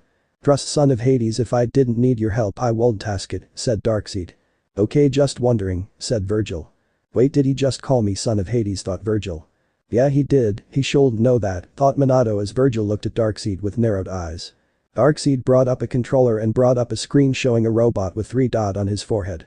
Because my enemy is your enemy, even as we speak Apocalypse is being threatened by a Kropotnian menace known as Brainiac, said Darkseid as Superman scoffed. You're lying, I destroyed him, said Superman as Darkseid shook his head. Apparently, he's harder to kill than you think, you should know his pattern by heart, Kal-El, once he get all the information from my planet, said Darkseid until Superman interrupted. I'll destroy it, good, said Superman, causing wide eyes from everyone but Batman. Hit when you and Superman trade personalities? Thought Kurama. I'm wondering that myself, thought Virgil. Darkseid created another boom tube and stepped in. He turned back to look at Superman and said, you may not care what happens to me or my world, but know this once has done with my planet, millions countless more are in jeopardy. Darkseid then left in the boom tube, everyone then looked at Superman. Hawkgirl walked up to him. So you're going to let millions of lives die? Just because you don't like this guy, said Hawkgirl. Ought to say sups though I hold grudges, said Virgil. Yeah, this Superman is too fun, I think he make a good allies, thought Ansem. Again, shut up, though, Virgil. You don't know him like I do, said Superman. We know he used you, humiliated you, brainwashed you, wound you up like a toy solider, and turned you on the world. On the outside chance this isn't a scheme by Darkseid, we need to act and take out Brainiac, said Batman as John walked over and put his hand on Superman's shoulder. Brainiac has taken countless worlds, do you want that to be you people legacy? Asked John. Superman sighed. I'm telling you there's something wrong with this whole scenario, said Superman. Hey, we've been through worse beside, I have your back sups, said Virgil. Alright, said Superman. The team nodded before going to follow Superman, but before they could Wonder Woman grabbed Virgil's arm. Virgil, you hear what Darkseid said? Asked Wonder Woman as Virgil sighed. Yeah, that why I'm going with sups, Darkseid knows something about my father and I don't want any surprises from him, said Virgil as Wonder Woman looked at him. At least let me come with you, said Wonder Woman, only for Virgil to shake his head. No, just in case something happens to me I need you to be ready to stop me, said Virgil as Wonder Woman sighed. Okay, said Wonder as they looked and saw Batman had a boom tube ready to go. Well, split into 2 teams, Superman, Virgil, John and Hawkgirl will go to Apocalypse to help defeat Brainiac, while Wonder Woman and I will try and get some help from New Genesis, said Batman as they went to the Javelin. The first group sat down in the Javelin and went through the boom tube as Brainiac was attacking Darkseid army. When the team saw the fight going on, Hawkgirl looked at Superman with a raised eyebrow. Looks like Brainiac was telling the truth, said Hawkgirl. I still think something's up, said Superman as he unbuckled himself from the Javelin. Hawkgirl followed behind him. John stirred the Javelin for a landing as Virgil got in the seat beside him. Hey John, let's see how much damage that shield can take, said Virgil. Virgil walked toward the open door and went through hand sign as John got him an open shoot on Brainiac's ship. Wind-style drilling air bullets, said Virgil, shooting the air bullets at Brainiac's ship only for the force field to block the attack. Okay, that didn't work. Time for plan 2, John takes us down there to Superman, said Virgil as John parked the Javelin. He was about to get out only for Virgil to put his hand on John's shoulder. This caused John to look at Virgil. What? Asked John. I need you to stay behind in case Superman right about this being a trap, said Virgil. I understand, I will be here to offer support, said John. Virgil nodded. He then headed for Superman as he saw that Darkseid was standing beside him to hear the tail end of their conversation. You should know by now I always have a plan, said Darkseid. Good, but I think mine's better, said Virgil, causing Darkseid to look at him with a raised eyebrow. And what is that? Asked Darkseid, causing Virgil to unsheath Yamato.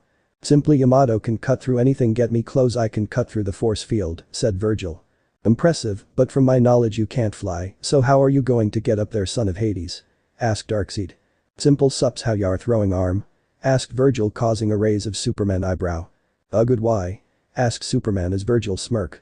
You're crazy kid, thought Kurama. Yeah, I am, thought Virgil. Brainiac was look as Apocalypse Army try and stop him from completing his process. He turned his head and saw something flying towards him. Virgil flew through the air and stabbed Yamato in the force field, caused Brainiac to look at him. Impressed, no metal should be able to do that, said Brainiac, causing Virgil to smirk. You can say it, demon metal, said Virgil. And you think you can cut the rest of my shield like that? Asked Brainiac. No, I'm distraction and doing this to see if I could break through, said Virgil as Superman appeared on the opposite side of Brainiac. Hal, this is your plan, to try and see if a sword can hurt me. Well, I admit I didn't expect you here away from your adopted home. If your father Jor-El couldn't stop me, what makes you think you can? Asked Brainiac as he brought out a keypad. Oh, simple, it not my plan, it his, said Superman as Virgil during this whole time had started to drag Yamato and channel a lighting jutsu through it to cut a hole. After the hole was cut, a beam was shoot hitting Brainiac in the back. Virgil went through hand signs. Tighter, true spear, said Virgil as lightning went from Virgil's arm and hit Brainiac in the arm with the key and destroying it and the force field. This caused Virgil to fall. Oh crap, said Virgil as he fell, only for Hawkgirl to catch him. You know, if I let you fall, your sister would never talk to me again, said Hawkgirl as she flew him towards Superman and Brainiac. Yeah, really feeling the love here. Can you at least change my position so I don't look like you damn catch of the day? Asked Virgil, only for Hawkgirl to smile.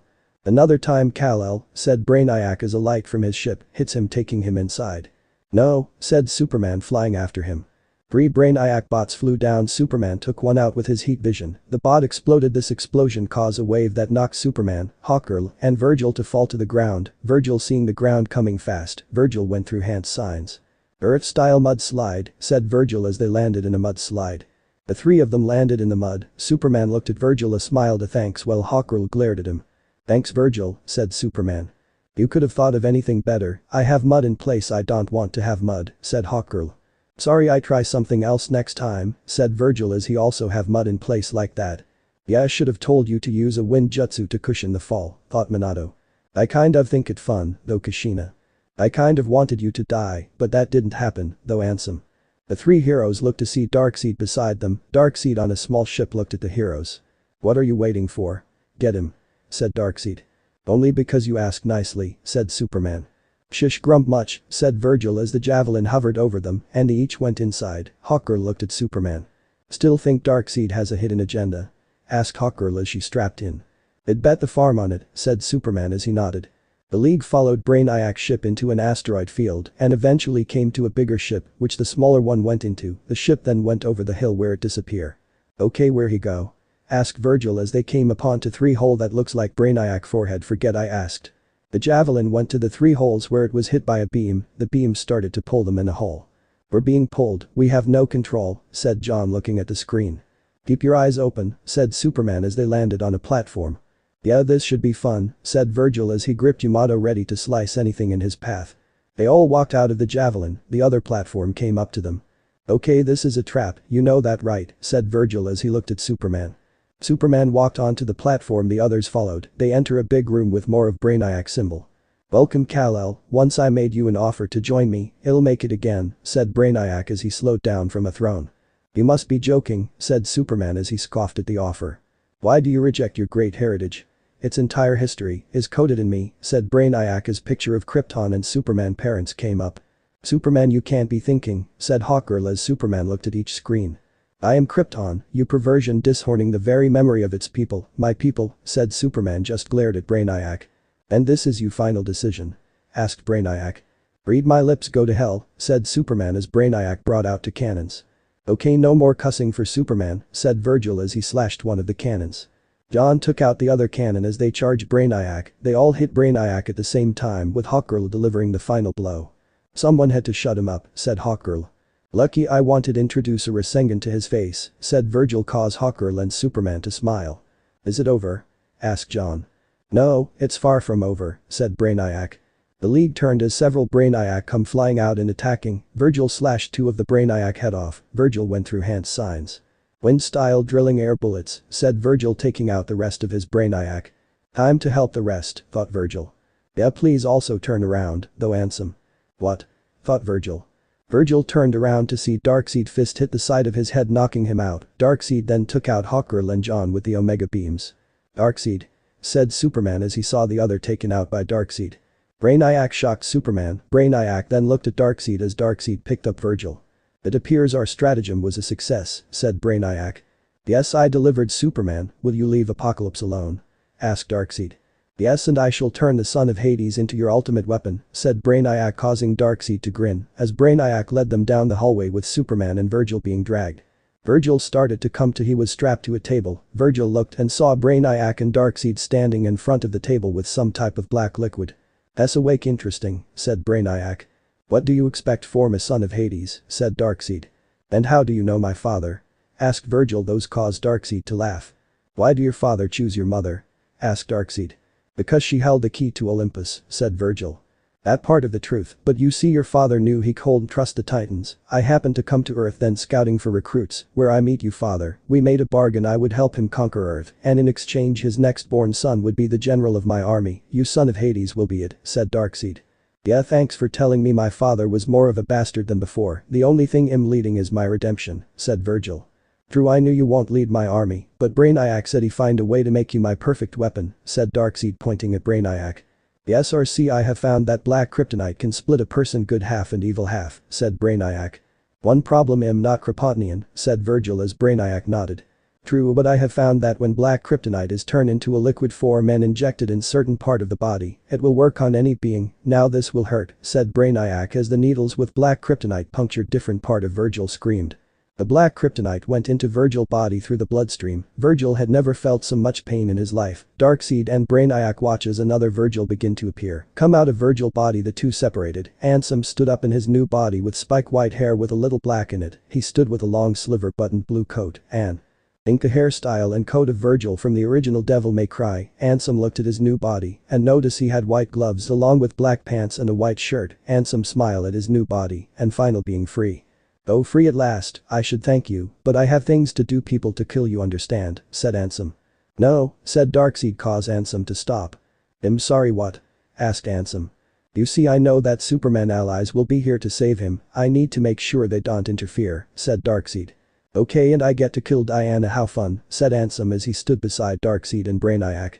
Superman was screaming as he was hooked up to a platform with Brainiac's logo on his head. Darkseid then walked from where Ansem and Brainiac standing to the computer where he put a small box on a computer. The room started to turn black. What are you doing? Asked Brainiac as Ansem laughed. Looks like you didn't know the main rule, never trust a god, said Ansem as Darkseid looked at both of them. Just overriding your controls to follow my orders, said Darkseid. Ansem watched Superman counties to scream. He looked over at Virgil and saw him still unconscious. Ansem saw Hawkgirl flying and not see by Darkseid. Ansem started to go through hand signs. Earth-style mudwall, said Ansem and stomped his foot down, but no mudwall appeared, causing his eyes to widen. But why didn't that work, thought Ansem as Hawkgirl attacked Darkseid, knocking him into the other wall. Brainiac, stop this. Virgil, help me, said Hawkgirl, only for Ansem to hit her in the face, sending her flying. Sorry, bird girl, but I'm not the weakling, I'm the stronger one, and now we're going to kill you, said Ansem as several Brainiac flew down. Hawkgirl attacked the Brainiac. Ansem stood waiting, trying to think of why the Earth jutsu didn't work. Maybe because we spirited I got some elements while he got the others. Okay, let try lightning, thought Ansem. Lightning beast running jutsu, said Ansem as a beast like a direwolf came from Ansem hand and changed at Hawkgirl. The beast hit Hawkgirl, paralyzing her in place, with the beast shocking her nervous system. One of the Brainiac fired, hitting her and knocking her out. The group that went to New Genesis came through the roof with Orion. Ansem seeing Wonder Woman with them. Ansem went straight toward her. Okay, lightning works, let's see, let try fire, though Ansem. Wonder Woman taking down a couple of the Brainiac as she could before Ansem got her. Ansem sent a shot to the head, causing her to bend over, spitting out blood. Before the shot to the head caused her to fly back, Wonder Woman looked at him confused. Virgil? Asked Wonder Woman. No, he's over there, said Ansem, causing Diana to glare. Ansem, said Wonder Woman. Yes, now burn, fire-style giant fireball jutsu, said Ansem, but instead of a regular fireball, a black fireball came towards Wonder Woman.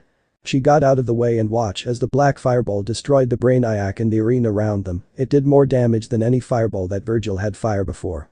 Well, that wasn't expected. I guess it because of my embracing of my father's side. Now let's see if you survive, multiply, said Ansem, getting ready to go through hand sign. Wonder Woman charged at Ansem, but Ansem had finished the hand signs. Fire-style phoenix flower jutsu, said Ansem.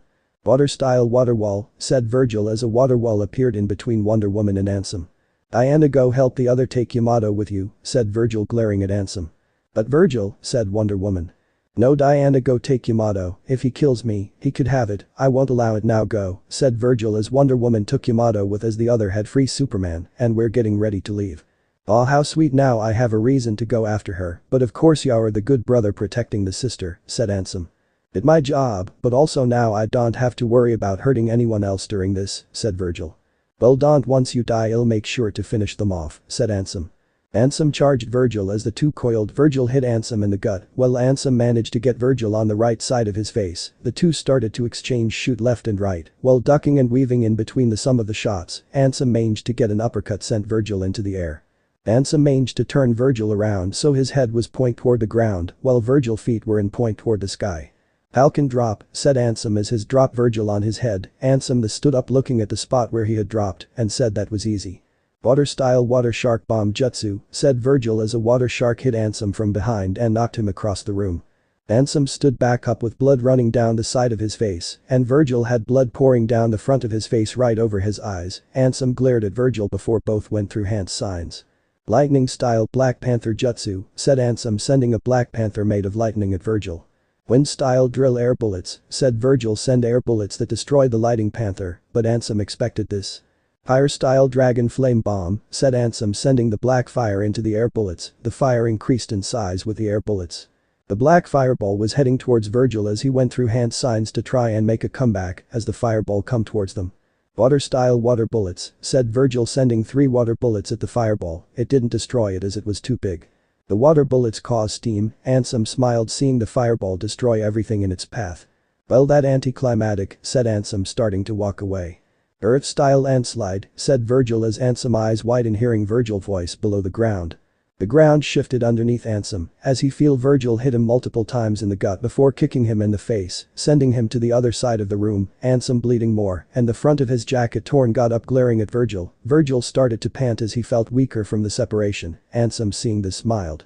Virgil, let end this with one move, said Ansem. Sound good to me, said Virgil. Lightning blade, said Ansem. Basengan, said Virgil. The two charged each other, but before they could hit each other, a boom tube appeared and sucked Ansem inside. Virgil stopped looking around seeing no one. He used the yellow flash to go back to his sister. When Virgil made it there he started to fall over. Wonder Woman caught her brother. John, quick, he needs help, said Wonder Woman only for Virgil to look away. He got away, said Virgil as Wonder Woman looked at him. It okay, just rest now, we'll get him later, said Wonder Woman as Virgil went to unconscious from the fight and the separation from Ansem. With Ansem came charging out and turned to see Darkseid coming out of the rumble. Ansem glared at Darkseid. Why you do that? Asked Ansem. We don't know the full effect of the black kryptonite yet. I'm risking my weapon on the fact that you want to kill your other, said Darkseid. You think I care about that? I am the god of darkness, not your weapon, said Ansem as he tried to attack Darkseid, only for him to get shocked down to the floor. It did work, said Darkseid. What did you do to me? Asked Ansem. Naruto and Ivy were sitting across from each other. Naruto was explained to Ivy how he was separated from Ansem. So just like your darkness is gone? Asked Ivy. Yeah, it feels weird like a weight is missing, and that I'm not the same, like I'm missing part of me, but glad T gone at the same time, said Naruto. Ivy put her hand up to the glass. You may not admit it, but that darkness was you even if you didn't want it to be, sobbed Ivy as Naruto put his hand to the glass. Am I not the one that's supposed to give you advice and make you feel better? Asked Naruto as Ivy smiled. Hasn't it always been that way? Asked Ivy as Naruto laughed. Yeah, it has, my black rose. I wanted you to know, I'm close to get your release in my care, said Naruto as Ivy frowned. Why do you try so hard, Naruto? After everything I have done? Asked Ivy. I have no right to judge you, what I've done is nothing compared to what I've done, said Naruto. Naruto, said Ivy. Don't worry, I will always forgive you, said Naruto. Ivy was going to say something when the communicated in Naruto ears went off. Virgil, said Superman. Yes, Supes? Asked Naruto. We need you help in Metropolis, said Superman. Okay, with what? Asked Naruto. We were in pursuit of Lex when we lost him, we going to Mercy, and you tend to make people talk, said Superman. Yeah, I can make Mercy talk, it'll be at Lexcorp, said Naruto. See you then, said Superman. Naruto and the communicated, he looked at Ivy, she smiled at him. Go, just don't do anything stupid, said Ivy. Bros, it's me, said Naruto. Yes, that what worries me, said Ivy. Haha, when you get a sense of humor? Asked Naruto as he used the flying thunder god to teleport to Superman. Ivy looked at the handprint Naruto left on the glass. I have bad feeling about this, please be safe, Naruto thought Ivy. Lexcorp. Virgil flashed beside Superman and Batman at the entrance of Lex Group. "Hey guys," said Virgil. "Good to see you made it," said Superman. "Yes, so no luck looking around?" asked Virgil. "Nothing, John, doing another sweep. Mercy would be the most likely person that he would come to," said Batman. "Yeah, the only person Lex gives a shit about beside himself," said Virgil, getting a raise of eyebrow from Batman and Superman. "Yes, let go," said Batman as the three enter an elevator and was taking them to the main office in Lex Group. Mercy was trying to make her office look better since Lex came because she had a feeling that the League would come. The elevator chime as she had just finished signaled just what she thought. "Well, what can I do for you?" screamed Mercy, looking at Virgil. "Hey, Mercy, still got this car?" asked Virgil. "No thanks to you," said Mercy. "What did you do, Virgil?" asked Superman, looking at Virgil. "Simple, back when you weren't that well known and Lex was just starting getting Lex Group off its feet. I need money as this was one of the last times I was off the island before being in prison. I took a hit on Lex, tried to kill him. Mercy moved him out of the way, took the hit, then after I got away, the two of them disappear. I expected Lex, but Mercy as well was a surprise. So I know for he cares you, Mercy, so don't lie to us. Where is Lex?" asked Virgil, looking at Mercy. "Yes, you two were very close," said Batman as he of Virgil glared at Mercy. "I'm a different person now," said Mercy. "Yeah, right, you're just a dog waiting for her master to tell her what to do," said Virgil. Mercy growled at Virgil. Virgil smiled, daring her to do anything, but before that could happen, Superman grabbed Virgil's shoulder. "If that changes, tell us, Mercy," said Superman. "I will," said Mercy as Superman led Virgil out with Batman following. "Well, that worked," said Virgil as they entered the elevator. "What worked?"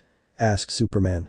"I used something Ivy taught me. Basically I was testing to see how much Mercy actually cared for Lex, or if she did at all. The way she reacted showed me that she does care, and Lex has either been here or will be here," said Virgil. "Yes, I picked up on it too. I slip a mic in the room. It should find a location on Luthor soon," said Batman as Superman and Virgil nodded. "But the rest of the League?" Hawkgirl was explaining what happened with the android that attacked them. "He scanned us and got our powers and personality," said Hawkgirl. Flash stiffened up at that information. "Oh, that'd be bad if he gets a hold of all our powers," thought Flash. "Whoever made it is dangerous. This android, is it about 10 feet tall, with grayish silver skin?" asked Wonder Woman as she looked over the edge of the building they were on. Wonder Woman pointed down where the android was attacking police. Wonder Woman flew over and wrapped her lasso around the android wrist.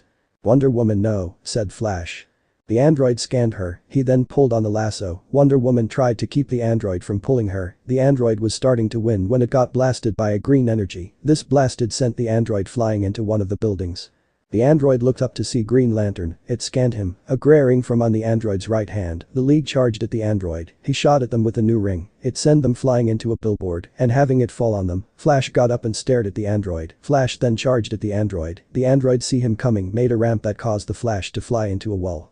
The android grabbed the Flash and scanned him. Hawkgirl gave out a war cry, charging at the android. He quickly dashed around her.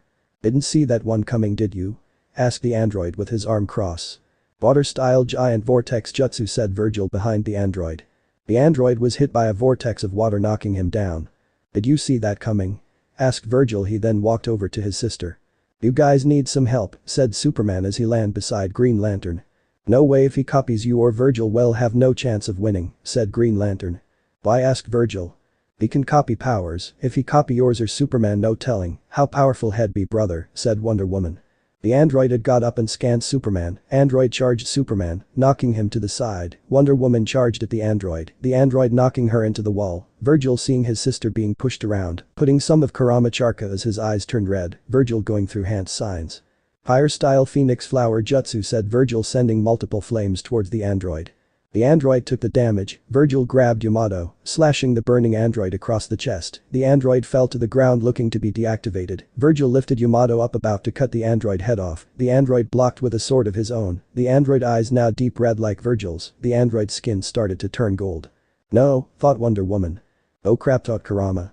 "He not only scanned Naruto, but you as well, Kurama," thought Minato. "Oh shit," said Virgil as the android hit him in the gut and slashed Virgil across the back. The android now with its own version of Yamato. Virgil stood with Yamato, drew aside to see if the android could copy anything. Virgil slashed the android only for him to block the slash. Every move that Virgil did the android block. It was starting to annoy Virgil, as even some moves he hadn't used in years were blocked. Virgil leg swept the android, knocking it down. The android then did the spin move that Virgil did to Diana years ago in training that knocked her out. Virgil went flying into the wall. "Water-style water dragon jutsu," said the android. Fire-style dragon flame bomb, said Virgil. The two dragon, one made of water and the another one made of fire, clashed. This caused a massive steam cloud. Virgil looked around for the android. He then saw a reddish-blackish ball of chakra emerge from the steam. No, thought Virgil. He can't put that much power into, if he does he level this whole state, thought Kurama. Yeah, I know him, going for devil trigger with some of your powers, thought Virgil. Kit, thought Kurama. Not now, Kurama, thought Virgil. Kit, thought Kurama. Just do it, Kurama, thought Virgil. Naruto has not aiming at you, thought Kushina. Virgil looked and saw Kushina was right, the android is aiming at his sister. No, thought Virgil. Virgil actives the devil trigger, turning half kitsune and gargoyle with an armor-like coating over his head looking like a crown. Virgil flew in front of his sister. Kurama proved a one-tail cloaked. Hail beast bomb, said the android, launching the attack at the brother and sister. Virgil blocked the attack. As he was about to deflect the attack, the devil trigger deactivated. Virgil's eyes widened, not believing it. The tail beast boom hit Virgil's hands. The attack started to burn the skin off of Virgil's hands. Virgil, using some of Kurama's strength, pushed the attack away. Wonder Woman, who couldn't see due to the power of the attack, heard some type of liquid hit the ground. Wonder Woman looked up to see that Virgil's hand was dripping blood, with third-degree burns all over both arms, so much that some of the bones could be seen. That hurt, said Virgil as he dropped Yamato and fell to the ground. Virgil! Shouted Wonder Woman, grabbing her brother, checking to see if he was alive. Why? I understand that Hess your teammate, yet instead of attacking me you check on him? Asked the android. Hess family, and they come first, said Wonder Woman. Interesting, but it won't stop me, said the android. No, but this might, said Batman, taking out a thing of kryptonite. Said the android, started to feel pain for the kryptonite and started to crawl away. It's a package deal, you get our strengths and our weaknesses, said Batman as the android jumped over the ledge. Hawkgirl dropped down beside Batman, raising an eyebrow, and asked, you always carry kryptonite with you? Call it insurance. Diana, you and John get Virgil heal up at the watchtower. If you need help, call this number. We're going after the android, said Batman as he handed a card to Diana before going over the ledge, where the android went. Wonder Woman, we must hurry, said John as Diana nodded and took Virgil with her to the javelin. Naruto mind. Anyone get the bus that hit me? Asked Naruto, looking around to see he was in his mindscape. Yeah, the android, said Minto, standing beside Naruto. Did I win? Asked Naruto. You idiot. Did I not tell you to let me see what had been effect from the separation? And you know what I found? Asked Kurama. No, but maybe if you stop yelling I could answer, said Naruto, holding his ears. That 75% of your father power is gone. Shouted Kurama, getting a shocked look from Naruto. 75%, then the devil trigger, that why it fade out? Asked Naruto, looking down at the ground, not believing one of his most moves is gone. Yeah, if all three of us hadn't helped, you probably be dead, said Kushina. Damn, how bad am I hurt? Asked Naruto, only for a sneak smile to appear on Kushina's face. Oh, I let her tell you time to wake up, said Kushina. Naruto was ejected from the mindscape to see the medbay. Naruto looked around the room to see his arms completely wrapped in bandages. On his right, someone with black hair that covered her face asleep on the bed. Never could leave my side, sis, said Naruto. Actually I did, she didn't, said Diana, walking through the door to the medbay. Wait, then who? Asked Naruto as the person turned their head to reveal Zatanna. Naruto was shocked after their last interaction. Even though he left a gift, he figured that it would be a good long while before she would even be around him. We tried to heal you, but most of what we tried wasn't working. We then called the number that Batman gave us. She agreed. When she found out it was you, she almost pushed past us just to get to you, said Diana. She still cares, thought Naruto, looking at her. Batman figured that since she was magic she can help with the process, and when I had to go back to help with the android, she stayed with you, not wanting to leave your side, said Diana, walking over to the other side of Naruto bed. I think the bat's trying to get big brother approval, thought Minato. I'm not sure how I feel on that right now, thought Naruto. You get some rest, brother. Oh, there is one thing I forgot, said Diana, hitting Naruto on the head. Ow, what was that for, said Naruto. He could even rub his head because of the cast on his arms. You're being stupid and make me worry about almost losing you. Please don't kill yourself for something I could deflect, said Diana, hugging her brother. I'll try, CM sis, said Naruto. Goodbye, Naruto, said Diana as she walked out the door. You can quit faking now, Zatanna, said Naruto, looking at Zatanna. How you know? Asked Zatanna, lifting her head from the bed. Simply you suck at it, said Naruto. Yeah, I couldn't trick you, could I? Asked Zatanna. No, you couldn't, Zatanna, said Naruto as Zatanna looked at him weird. Naruto, seeing the look, asked what? You didn't call me showstopper, said Zatanna. I thought you didn't want me to, said Naruto. You're right, thank you, said Zatanna as Zatanna blushed. Why you stay? I mean, last time we meet wasn't exactly the best, said Naruto. Yeah, I'm sorry I overreacted to you, I don't know where that anger came from, said Zatanna. But okay, I deserved it, so how long am I here? Asked Naruto. About a month, but after healed, if you want to talk just came and talk to me, don't get hurt to do it, said Zatanna, getting wide eyes from Naruto. Thanks for watching.